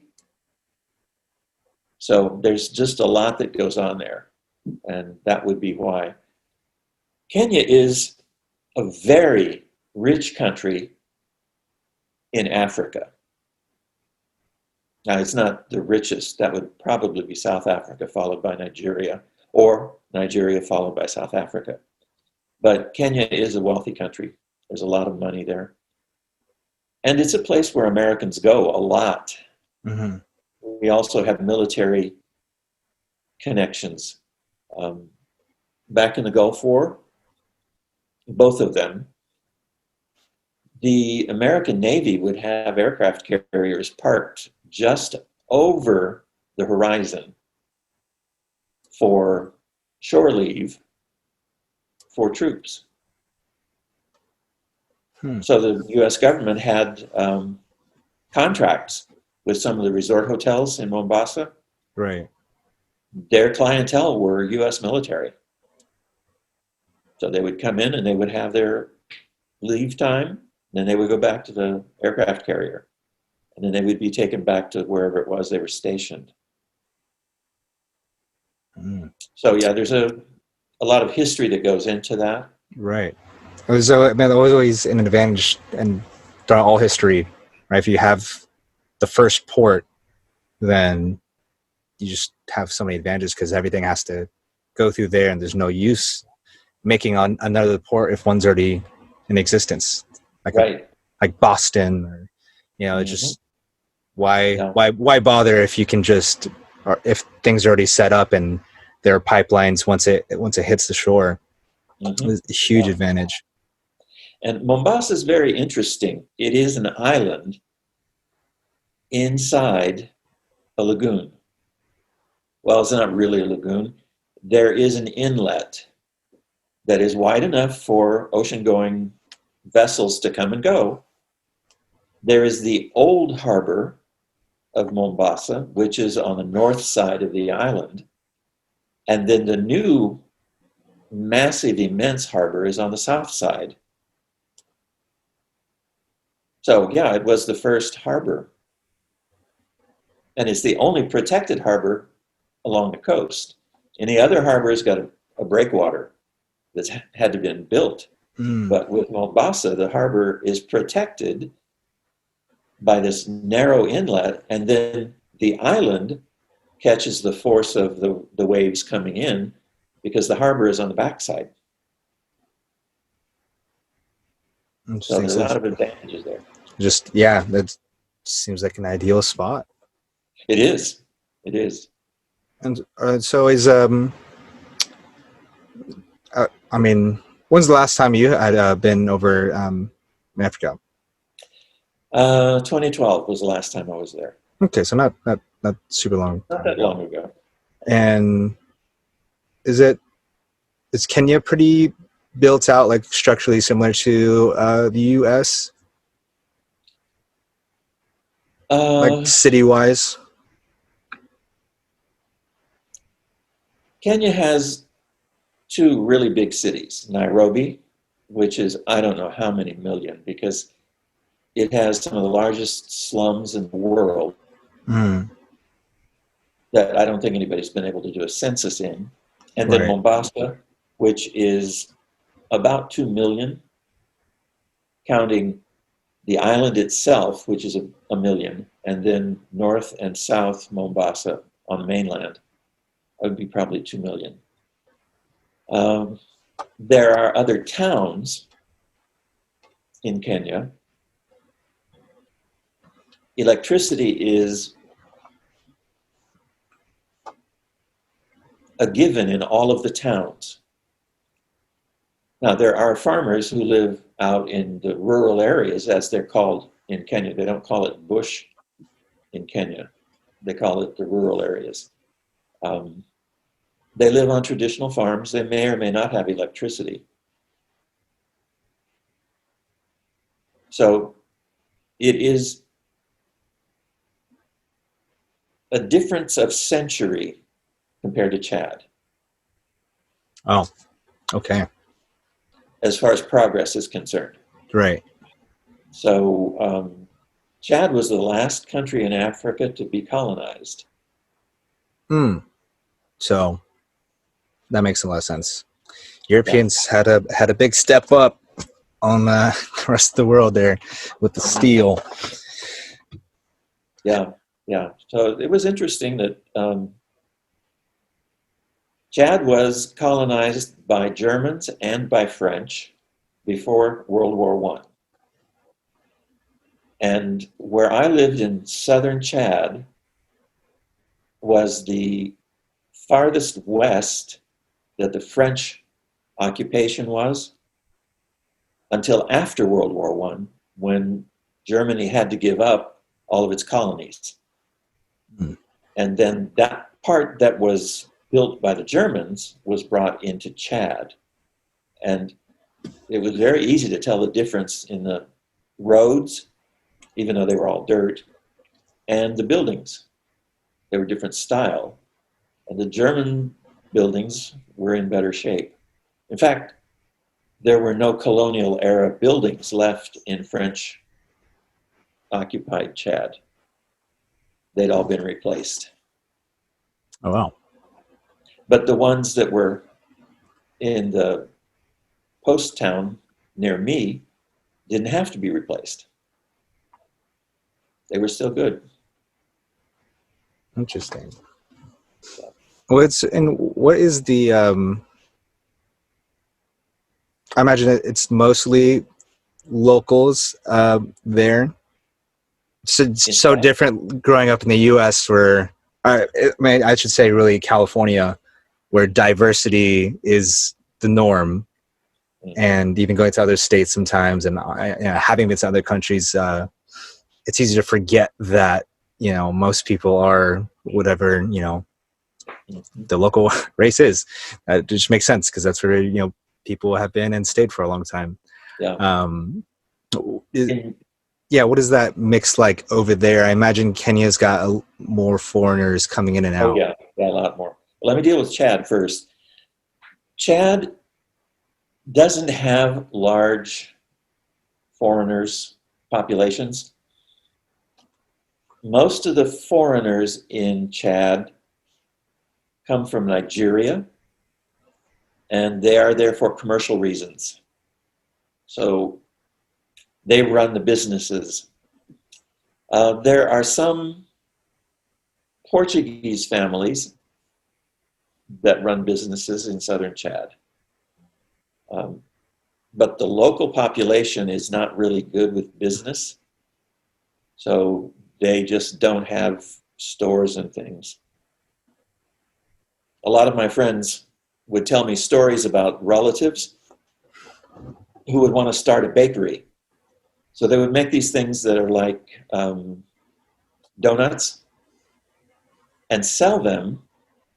And when they did their first batch, they were really thrilled because they had a lot of money. Mm-hmm. But they didn't know how to do profit and loss, and they didn't know how to say no to their relatives. And Mm. so by the time they got around to the third batch, they were broke. Oh, So yeah, they don't run businesses unless they've gone someplace and learned business. right. Yeah, I did I know a couple of guys. imagine that's tough because of the family culture that is there and so strong. It'd Hmm. be, I'm sure it'd rub people the wrong way, doing it the way Americans typically do. Oh yeah, no, they wouldn't like that at all. Um, the place where we had the rifle that got thrown in, Hmm. the guy that I was renting from was one of those men that had learned business, and he'd gone to school in Holland and learned how to do stuff. So he owned properties, he owned taxi cabs, and he worked for the French Cotton Company or the Chatting Cotton Company. So he rented me the place, and he did it because he really wanted me to be in there. I don't know how he knew me, but he did. So I was really happy because it was a very nice place. And we agreed about the rent and stuff. So I invited him over for tea.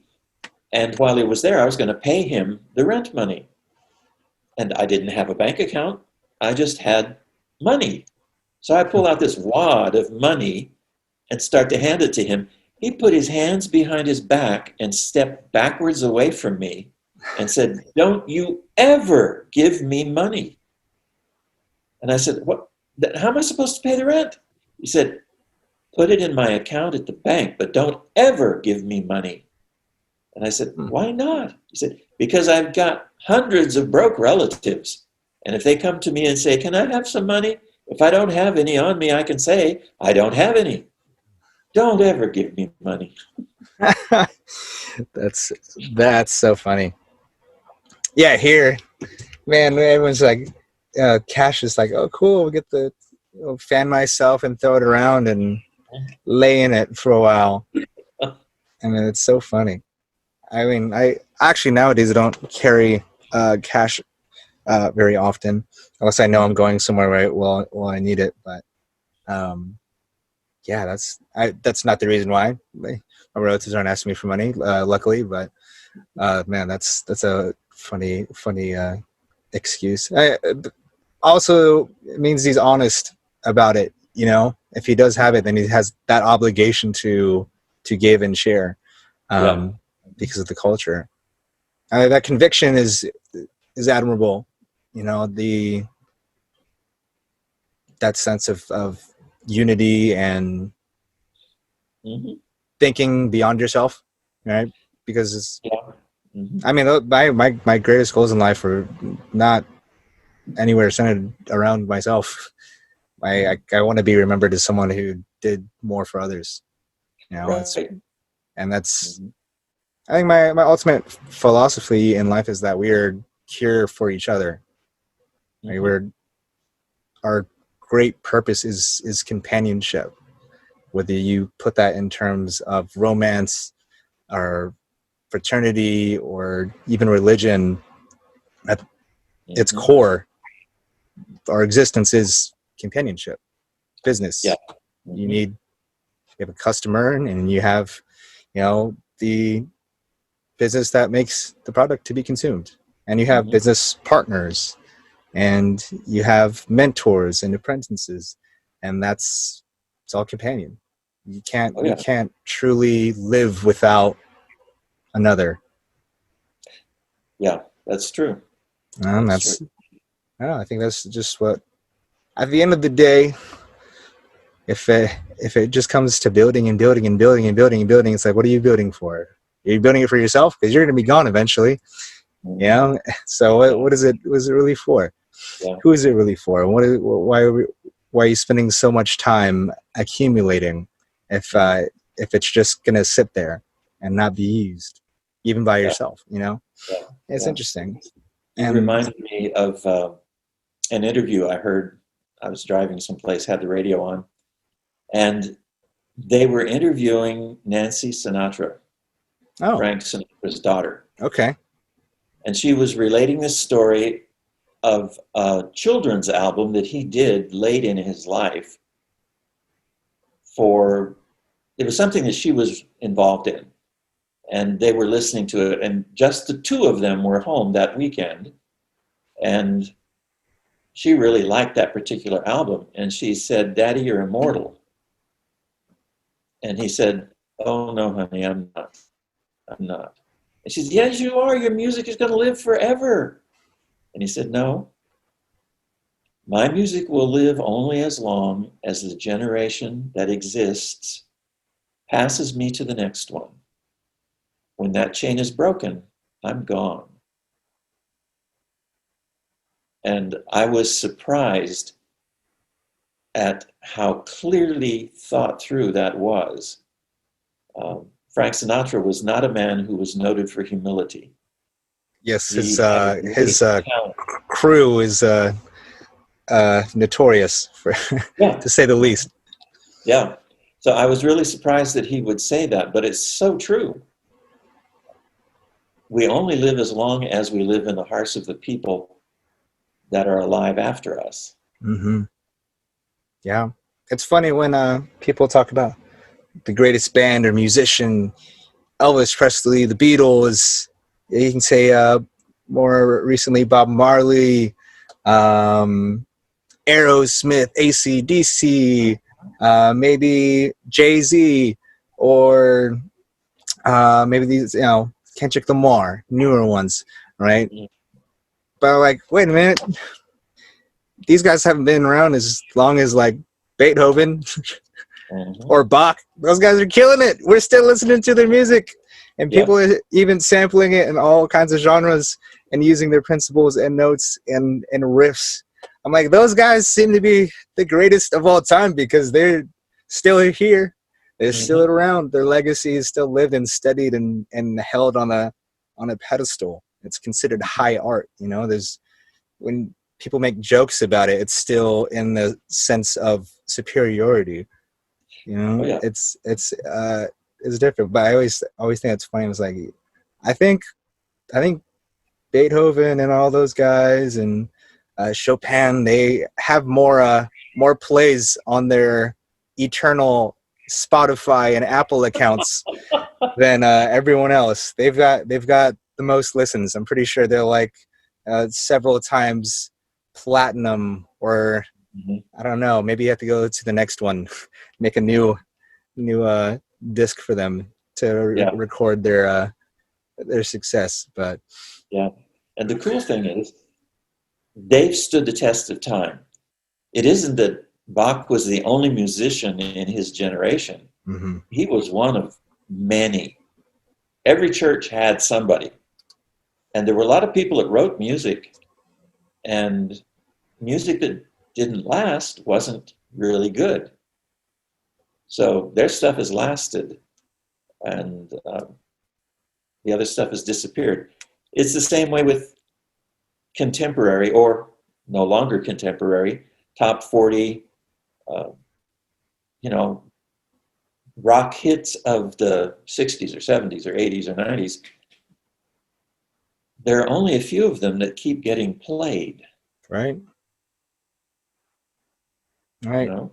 Even nowadays, uh, I mean, especially nowadays, a song from 2 years ago, people are like, oh man, that's old. Mhm. 2 years? I mean, the last album they put out, because after compared to when they probably just dropped, it's like, what? Yeah. How's that old? That's still within this decade, Mhm. Yeah. and it's silly how I don't know if it's silly, but it's amazing how fast we are now. We're so Oh, yeah. quick. We're so Yeah. quick, Yeah. and like grunge music. Grunge music is like one of my favorite things because it's so distinct and it was so short lived, but it is still so remembered. Mhm. Like it didn't last that long, but people still talk about Nirvana and Kurt Cobain all the Mhm. time, and he's just, Oh, yeah. at least at this point, it seems to be immortal. Because Mhm. it's just always referenced. Yeah. When it comes to that time period and that kind of music and great musicians, it's just like, all right, well, Hendrix, same For deal. Like, now. right, for now. Up to this point, for those of you in the year 3070, Yeah. stumbling upon this humble episode of the podcast, which is probably an ancient format by this time. Yeah. The first time I realized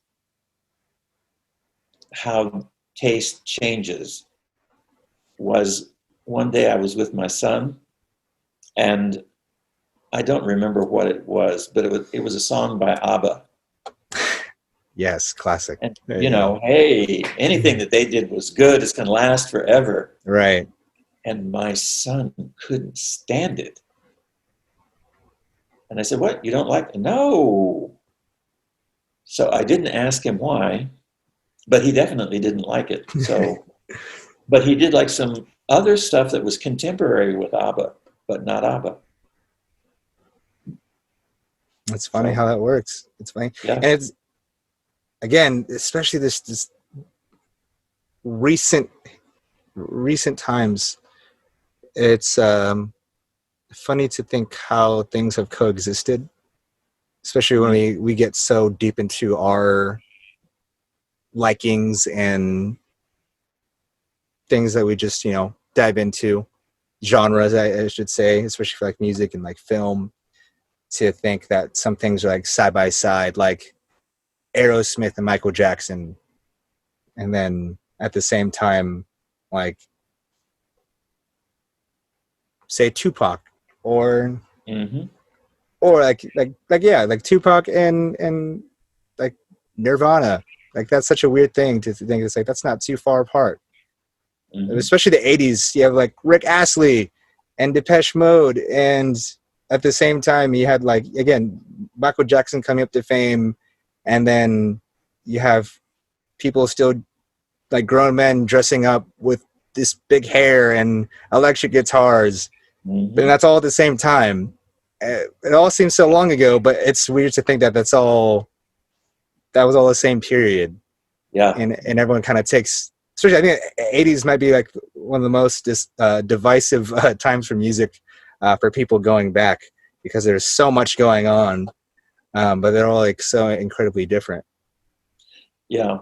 And that was kind of a development through the 60s and 70s as various new kinds of music were developed.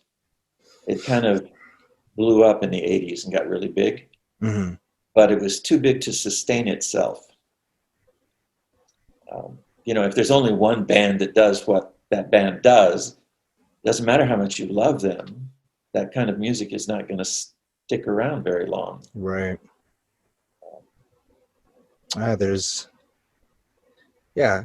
Especially seeing the path of the superstar, like the celebrity, having like someone like Frank Sinatra, especially like an Elvis Presley. Elvis Presley, I think, was the real game changer as far as like what it meant to be like a pop musician, and how you were treated and the way you acted and were perceived, and what music was, and what it meant to be a mainstream musician and the face of the people constantly. Yeah. And now you see all these different kinds of personas since then. It's interesting. We're interesting people. Oh yeah. Yeah. But Frank Sinatra really paved the way for Elvis. Absolutely. I love there's a video that I always love to watch where it's the both of them singing together. And it's cool because those aren't necessarily, at least for me, those aren't necessarily two people that I think of simultaneously. Frank Sinatra and Elvis Presley. I didn't know they did anything together. Oh yes, there's a night. I'll have to dig it up. I'm gonna send it to you. It's cool because you're just like, oh wow, this is different. Because it's like thinking of just how does that exist at the same time? Like, how does, I always do this with like movies as well. It's like the Titanic looks so much better than some of the other movies, like quality wise. And I guess you can do even this today, like in the Philippines, Sorry, Filipino understanders out there. Um, they're the average like TV movie or TV show, especially if there's any like sort of like super natural power or superhero kind of stuff in there. The graphics are terrible to say the least. And then you go over to like Korea or Japan and you see their similar take on a story like that. And you're just like, wait a minute, wait. This is today, and they're doing this, and it's amazing. And then like I understand if you don't have the whole, Marvel's Avengers budget and the empire of Disney behind you, but there's people in my high school that I know who can do a pretty convincing production that looks a lot better than that. I'm like, how is this still? Why is this still being a thing? Why is this happening? It's funny to have like this like it's like I guess even looking at like the like Hulk, the Avengers. There, it used to just be a guy who was painted green who just worked out a lot, and now it's this computer animated monster, like a huge obelisk of a being, just bashing through buildings. Where before it's just like, hey, yeah, man, I just got to eat a lot and be tall, and I'm now the Hulk. And it's crazy to think that it's like the same time, and eventually in like 100 years from now, it's basically the same period of time for them. It's like, oh yeah, that's kind of silly that they did it that way. But what's funny is Alfred Hitchcock never used graphics to show blood and gore or suspense or danger. Less was always more with him. People think that Psycho has the shower scene with the knife in it. It doesn't.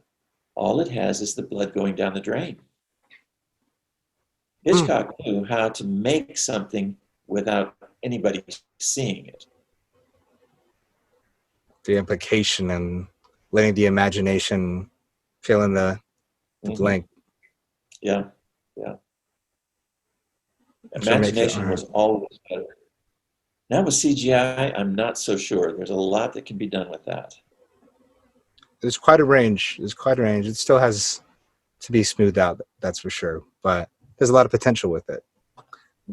But going back, one thing I did want to touch on. What was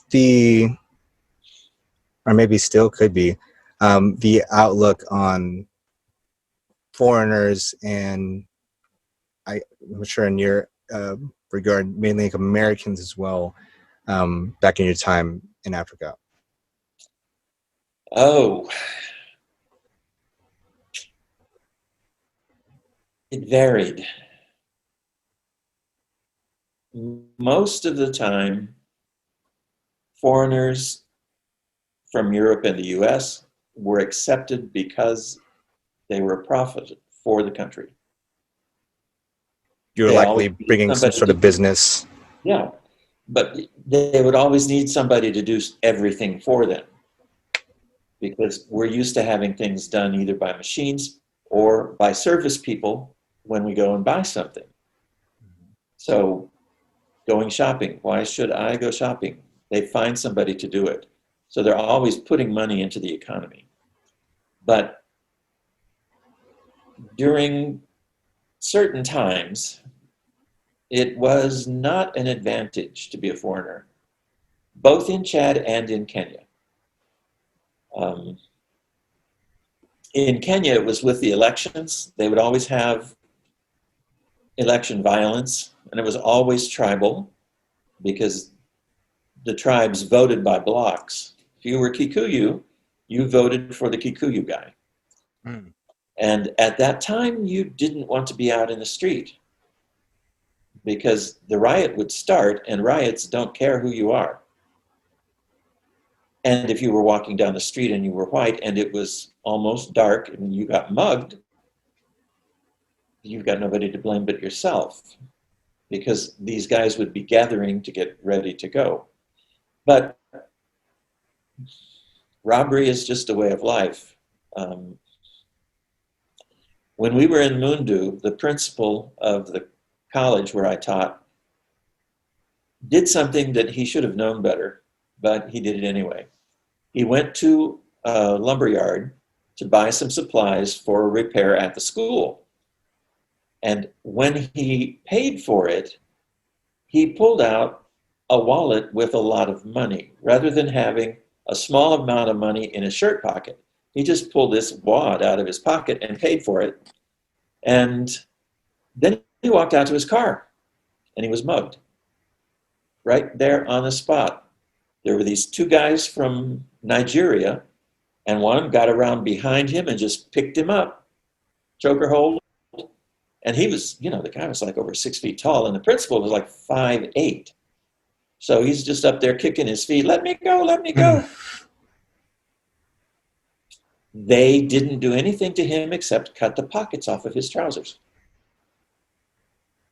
Strictly business. Strictly business. All they wanted was his wallet. So, but that was a standing joke with the students. They just loved that one. It's like, hey, you have your pockets today? Yeah. Oh, man. So for my family, because of my background, I always had everything ready when there was any kind of problem with the elections. When we lived in Mombasa, it was easy to get stuff ahead of time. So we just got it ahead of time, and we didn't leave the house for that time period. When we were And how long would this country, be that you'd have to stay home? Probably for the day. Yeah, because it wasn't warfare, it was riots. Just chaos. Yeah. Then when we lived up country, we were in a very large village, but we were an hour away from Nairobi. So when we were coming up close to the stuff, I would say, okay, get the lists ready. We're going into town on this day, and we won't go back into town until after the election. And so we did. And the day before the election, people would call us and say, are you going into town? And I would say, no, we're not. We've got everything we need. We won't go to town again until. But, those were folks that hadn't lived through a civil war. That kind of helps you get ready for stuff. So now in Chad, because of the way the French government handled the Civil War, it was for quite a while not a good thing to be white, because for the Chadians in the South, all whites were French. They couldn't tell that we had an American accent or didn't have an American accent. Right. So if we were white, we had to be French. And the French took the side of the rebels because they were tired of the Southerners being in charge. So with the French military helping the rebels, the South could not win.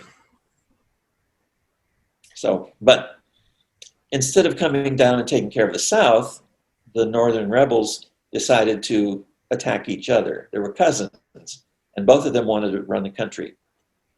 So their armies fought it out. But there was one time I had been out of the country because I had hepatitis. And I was finally well enough to travel and go home to Chad. I don't remember how I did it, but somehow I got my employee, Philip, to come down to the hospital and ride with me. I never traveled alone.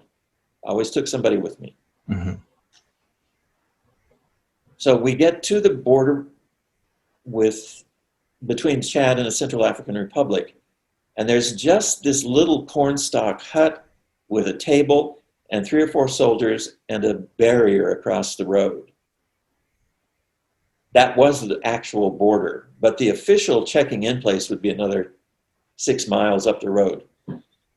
When I pulled over to the side of the road and stopped, I noticed that one of the soldiers had gotten up from his chair and had walked across the ditch and was standing at the edge of the road with his rifle. I'd seen him pick it up, but then, of course, I had to turn the key off and get my stuff and get out. And when I opened the door and stood up, I saw that the rifle was pointed right at me. And I thought, I don't know what's going on here, but this would be a good time to stand still. Now, my employee, Philip, was not a brave man. He's actually the only Chadian I ever met who did not show signs of bravery. But he was always hesitant and fearful. But that day, before I knew what was going on, he stepped between me and that soldier. And he started talking to him in dialect. I could not have done it. And he managed to talk the guy down. Now, here was the problem. France was still trying to help the Northerners. So they had sent a bunch of soldiers into the South to spy on how the army was. Where were the troops? How much did they have? But they disguised them as Catholic priests. And all Catholic priests have beards. And no Protestant missionaries in Chad had beards. I was the only one for a long time. So when I rolled up at the border and stopped, the soldier saw the beard and he thought, Catholic priest, I'm going to kill him because his friends were spying on us. Right. So Philip managed to talk the guy down and convince him that I was not a Catholic, that I was Protestant, and that, yes, I'd been there for a long time, and how come he didn't know me? And so he turned it around and put it on soldier that he should have known who I was, because this was my area. But Wow. yeah, that kind of stuff can go on. I have a good friend named Robert who was a teacher in Mundu, and while I was sick, the army came through Mundu and killed a lot of people. Robert was in one of the neighborhoods walking between huts, and this soldier caught him and had his rifle pointed at him. And he said, lay down. And Robert knew, of course, what was going to happen. He was going to be shot, because that's what they did. Have you lay down and then they kill you. So Robert told me that he sat down and kept his eyes locked on the eyes of that soldier. And then he laid down on his back, whereas most people would lay on their belly. Uh-huh. He laid down on his back, and the soldier still had the rifle pointed at him, but he didn't have his finger on the trigger yet. And then just about the time Robert got flat on the ground, where he wouldn't have been able to keep his eyes locked on the guy's eyes anymore, there was some shouting and yelling about 200 yards away. And the guy just turned and ran off in that direction.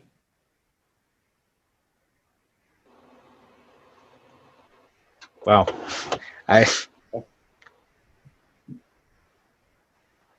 Again, just one of those things that you just don't know. Yeah, you don't know. You can't explain that. No. Yeah. It's a different reality for sure. Mm-hmm. What are some like the general interpretations or understandings of like Americans out there, if any? Because I know, like, say from like a non-Californian, they expect the, sometimes like the dude, bro, surfer guy, or the valley girl. So like a LA, fashionista type. And now we have like, since about 10 years ago, the hipster and the health conscious sort of vegan type. Do they have or do we have like stereotypes over there? Oh yeah, yeah, we do, and we make our own because American movies are played all over the world. So these guys go to the movies, and what do they see? They see drug use, they see prostitutes, they see gang members. So they just assume that everybody from the U.S. does that. So because those are the movies that are popular. They take it as fact. Yeah, they just take it as fact. Not that those things don't happen, but yeah, it's yeah, they do happen, but it isn't everybody. Right. Yeah, but, tell these guys, no, we don't do that. Yeah, we know. We've seen the movies. Yeah, it's unfortunately I don't have a mansion or get in trouble with immense stock trading and juggling success in Lamborghinis like the Wolf of Wall Street. Yeah, it's funny because we're so diverse in and of ourselves, so it's interesting to see like the go-to thoughts, because we have the Californian stereotypes, then they have like the Midwestern stereotypes, the Southern stereotypes, the New Yorkers, and then Florida. I mean, we have everything from, gangster rapper to Tiger King. Yeah, they don't distinguish those. It just doesn't compute with them. There's this old saying that is totally, totally false, but a lot of Americans say, all blacks look alike, which is absolutely false. Right. But I mean, I think any race. To the African, all whites look alike. Now, I knew that it would be difficult for them to distinguish people they didn't know. Right. But one day, I walked over to the pastor's house in the village where I lived, and there was a guy there that I didn't know. And this guy runs up to me and shakes my hand and greets me and didn't call me by name, but it was like I really, really knew him. I had no idea who he was.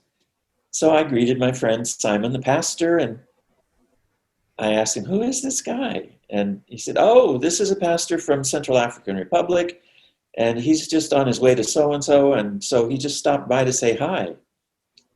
And he thinks he knows you. So I said, who does he think I am?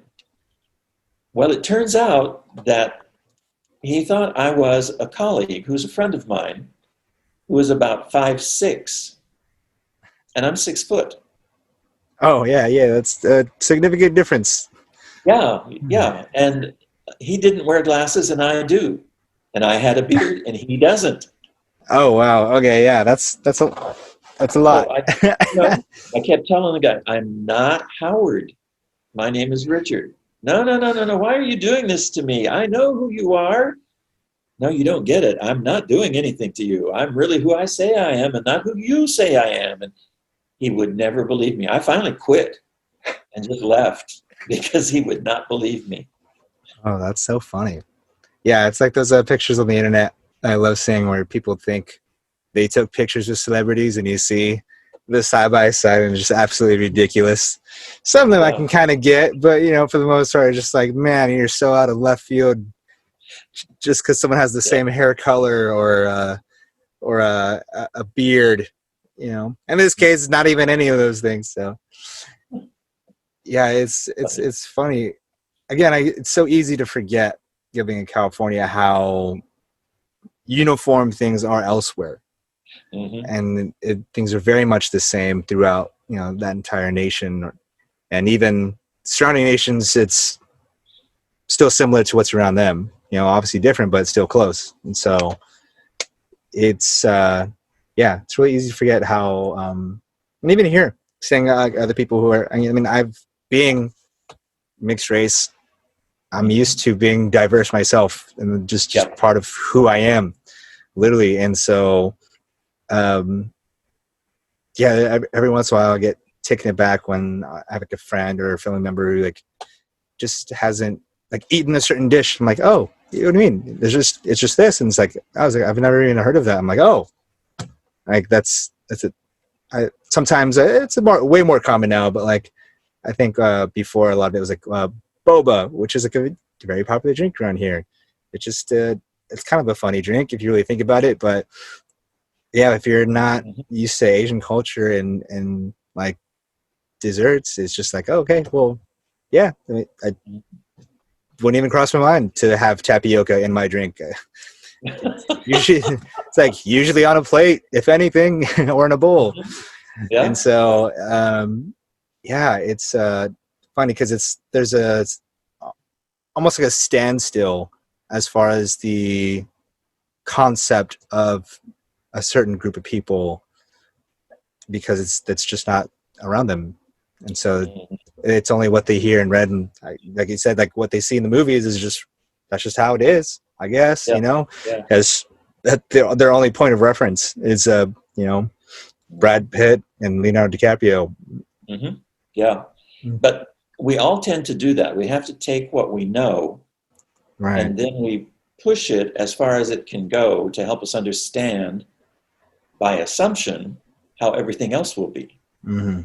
So we shouldn't do that, but that's what we all do. We have to go from what we know and learn something new. And it's very difficult to learn something and not have somewhere in our personal history something that's close to it. That's why when people start studying algebra and geometry and calculus and trigonometry, there's a reason they make us take those in a certain order. Because you learn stuff that you're going to use in the next one. You can't just go into the next one. Right. You need this stuff. So, but that's the way life is in general. What do farmers do? What farmers look like? What do American Gothic? That's what a farmer is. Yeah, right. And now there's a range now. It's so easy to even like the term cowboy can be interpreted in different ways. It could be an actual cowboy that's doing work, or it could be an outlaw, right, in the Wild West that's so popular in American history and lore. Or it could be somebody who just acts rather independently and does things you don't expect. Right. So it does get applied to that. Or he could play for Dallas. Yeah. Yes. It could be America's football team. And speaking of just America and whatnot, what brought you back? I need to make this come full circle. Okay. What brought me back was several things that happened about the same time. My son graduated from high school, and for children to make the transition from any other country they've grown up in to the U.S. takes 9 months. We've talked to people who've done it with their kids, and everybody says it takes 9 months. With my kids, it was the same thing, 9 months. So coming back with him, we would have stayed for a year. I had just finished 4 major projects for the college. And this is around what year? 2012. Okay. Yeah. So I had written, I didn't write everything. I did the framework, and I got specialists to write the particular courses. But a 6 major curriculum for a 4-year college and gotten it approved by the Kenyan Department of Education, which was a huge undertaking. Yeah, I can imagine. That's a lot of information, and then also for it to be accredited on top of that. Then Yeah. at the same time, because of the government regulations and because our school had not been certified since 1960, and Kenya was a colony until 1963. So we were not legal. I'd been able to get that approved so that we could be recognized by the government. But the curriculum was one of the things that we needed to do. The other one was we had to constitute a brand new board of governors with gender equality, which is not really a big thing in rural Kenya. So I had to work with the principal, who was Kenyan, and a good friend of mine. We worked very well together to convince the people that were on the board that some of them needed to resign so that we could replace them with women. And we got that done. Then we had to do our own reaccreditation with the international reaccrediting body. And we did that and passed it. So I was at the point where I had nothing that was continuing. I had finished everything that was on my plate. You hit that point again where things, your tasks have been completed. Yeah. Mm-hmm. And I didn't want to stay here for a year and then go back and start something that I knew I wouldn't be able to finish. That was the second thing. The first thing was I couldn't even think of anything I wanted to start. So, and then of course I was old enough to retire. So I just couldn't, I didn't have any good reasons to go back, but I had some very valid reasons to stay here. So I did. So why not Missouri? I'm a Californian. Absolutely and totally. I love my family members that live back there, but I do not like their climate. And it's interesting. I'm a foreigner back there. I helped my grandparents move from the farm to a village where they retired. And I was taking some courses in Springfield, Missouri, and I wanted to go surprise my grandparents. I could never do it because when I would drive into the village, somebody would see my car and call my grandmother and say, "Lily, Richard is coming." So I always got there. She expected me. This one time, I went around a different way because I wanted to stop at the store and buy some food to take to her. So I did. And I walked in the store and I knew who the owner was. He's like a second cousin, but he doesn't know me. If you tell him my name, he knows who I am. He knows who my mother is. But I walked in the store, he didn't recognize me, and I decided I'm not going to go up and talk to him because I want to go see my grandmother. So I bought the stuff, and the clerk, the cash register, didn't talk to me. Nobody said a word to me. So I hop on the car, go to my grandma's, and of course she knew I was coming because somebody called and told her. But after I arrived, she said, "Oh, I wish you'd told me you were coming because if I'd known, I would have had Felton send whatever it was over so I could fix it for you." And I said, "Well, that's okay. I'll go back and buy it." "No, you don't have to." I said, "No, Grandma, just If it's something he has to fix, tell him I'm coming and he'll be ready. So she did. When I went back to the same store and walked in, you would have thought that I was the crown prince. Everybody had to talk to me. So it's that village thing where if you don't grow up there, you'll never be a member. You'll always be the guy from California. Mm. And that's who I would be if I lived back there. So, no, I'd rather live here. Yeah, here, no one cares who you are. You're just another person in the store.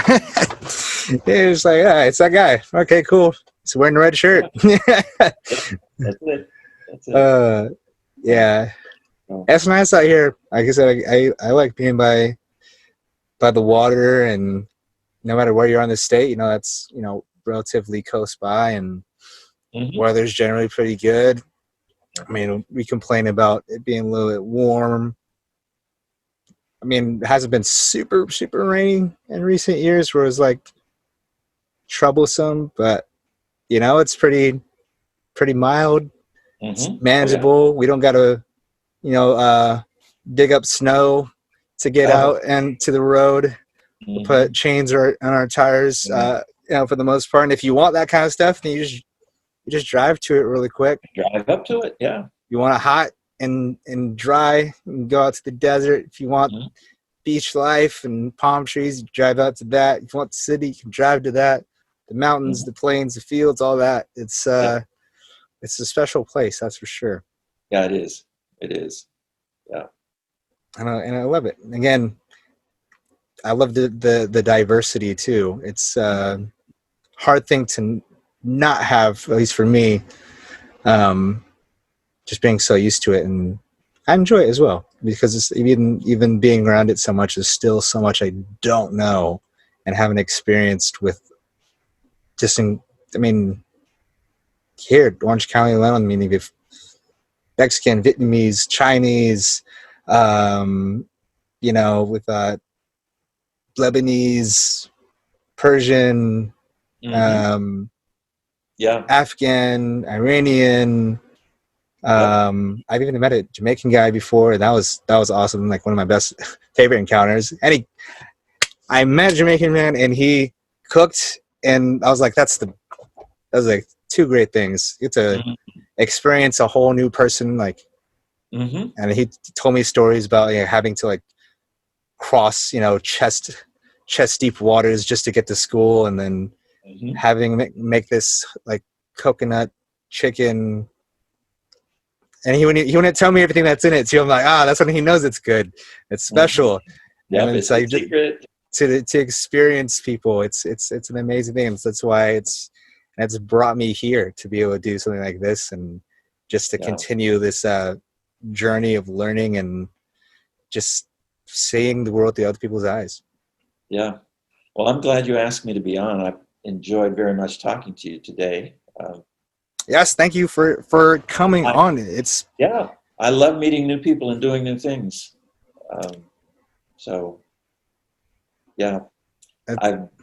got some more stuff to say, but I've got something I need to go take care of. Oh, absolutely. And there's always opportunity to come back on. Even though this is new, I've had a couple people already come back and do follow-up episodes, and there's no you don't have to pick up where you left off. If you want to have a completely different conversation, it's all to you. It's completely candid. Right. That's the whole point. We're just having a good time and talking, and we'll definitely keep in touch. And please just stay on the call here, and then we'll talk about how to wrap things up and collecting information so other people can get a hold of you. Okay. And so thank you again for coming on. This is I love doing it. It's extremely different from all the episodes that I've done, but I've just been so into this one, just like wanting to just be quiet and listen and hear. Thank you. So thank you again. Hopefully you guys enjoyed it.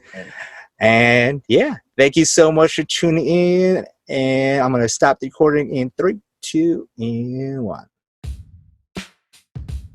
All right, guys, thank you so much for tuning in yet again. I appreciate that you take the time to listen to this, even if it's just bits and pieces or just little parts here and there to where you actually finish the whole thing. These are long episodes. I totally get it. I appreciate any time that you take whatsoever. Hopefully you learned something from this, and hopefully this inspired you to maybe take some time to talk to someone that's a little bit different, right? As you notice, Richard and I have a couple decades between us, and we still had a great conversation, and we had a lot in common. Ultimately, guys, we're all human, and we're all not that different at the end of the day. Yes, I'm not saying that we're not unique in any way. Everyone's got their specific talents and likings and whatnot, but at our core, we're all brothers and sisters, right? That's the way I look at it, at least. Okay, be nice to people, take some time to talk to them, listen to them, and learn. And if you liked today's episode or you want to see something different, either way, I appreciate your support. If you go ahead and click the link to the Anchor page here, you guys can support the podcast for as little as 99 cents, basically $1 up to about $10, I believe, per month. That is super cheap, guys. Please help me out. I'd love to bring more content your way, but I can only do that with your support. Thank you so much for tuning in again. I will see you next time. Again, thank you, and bye-bye.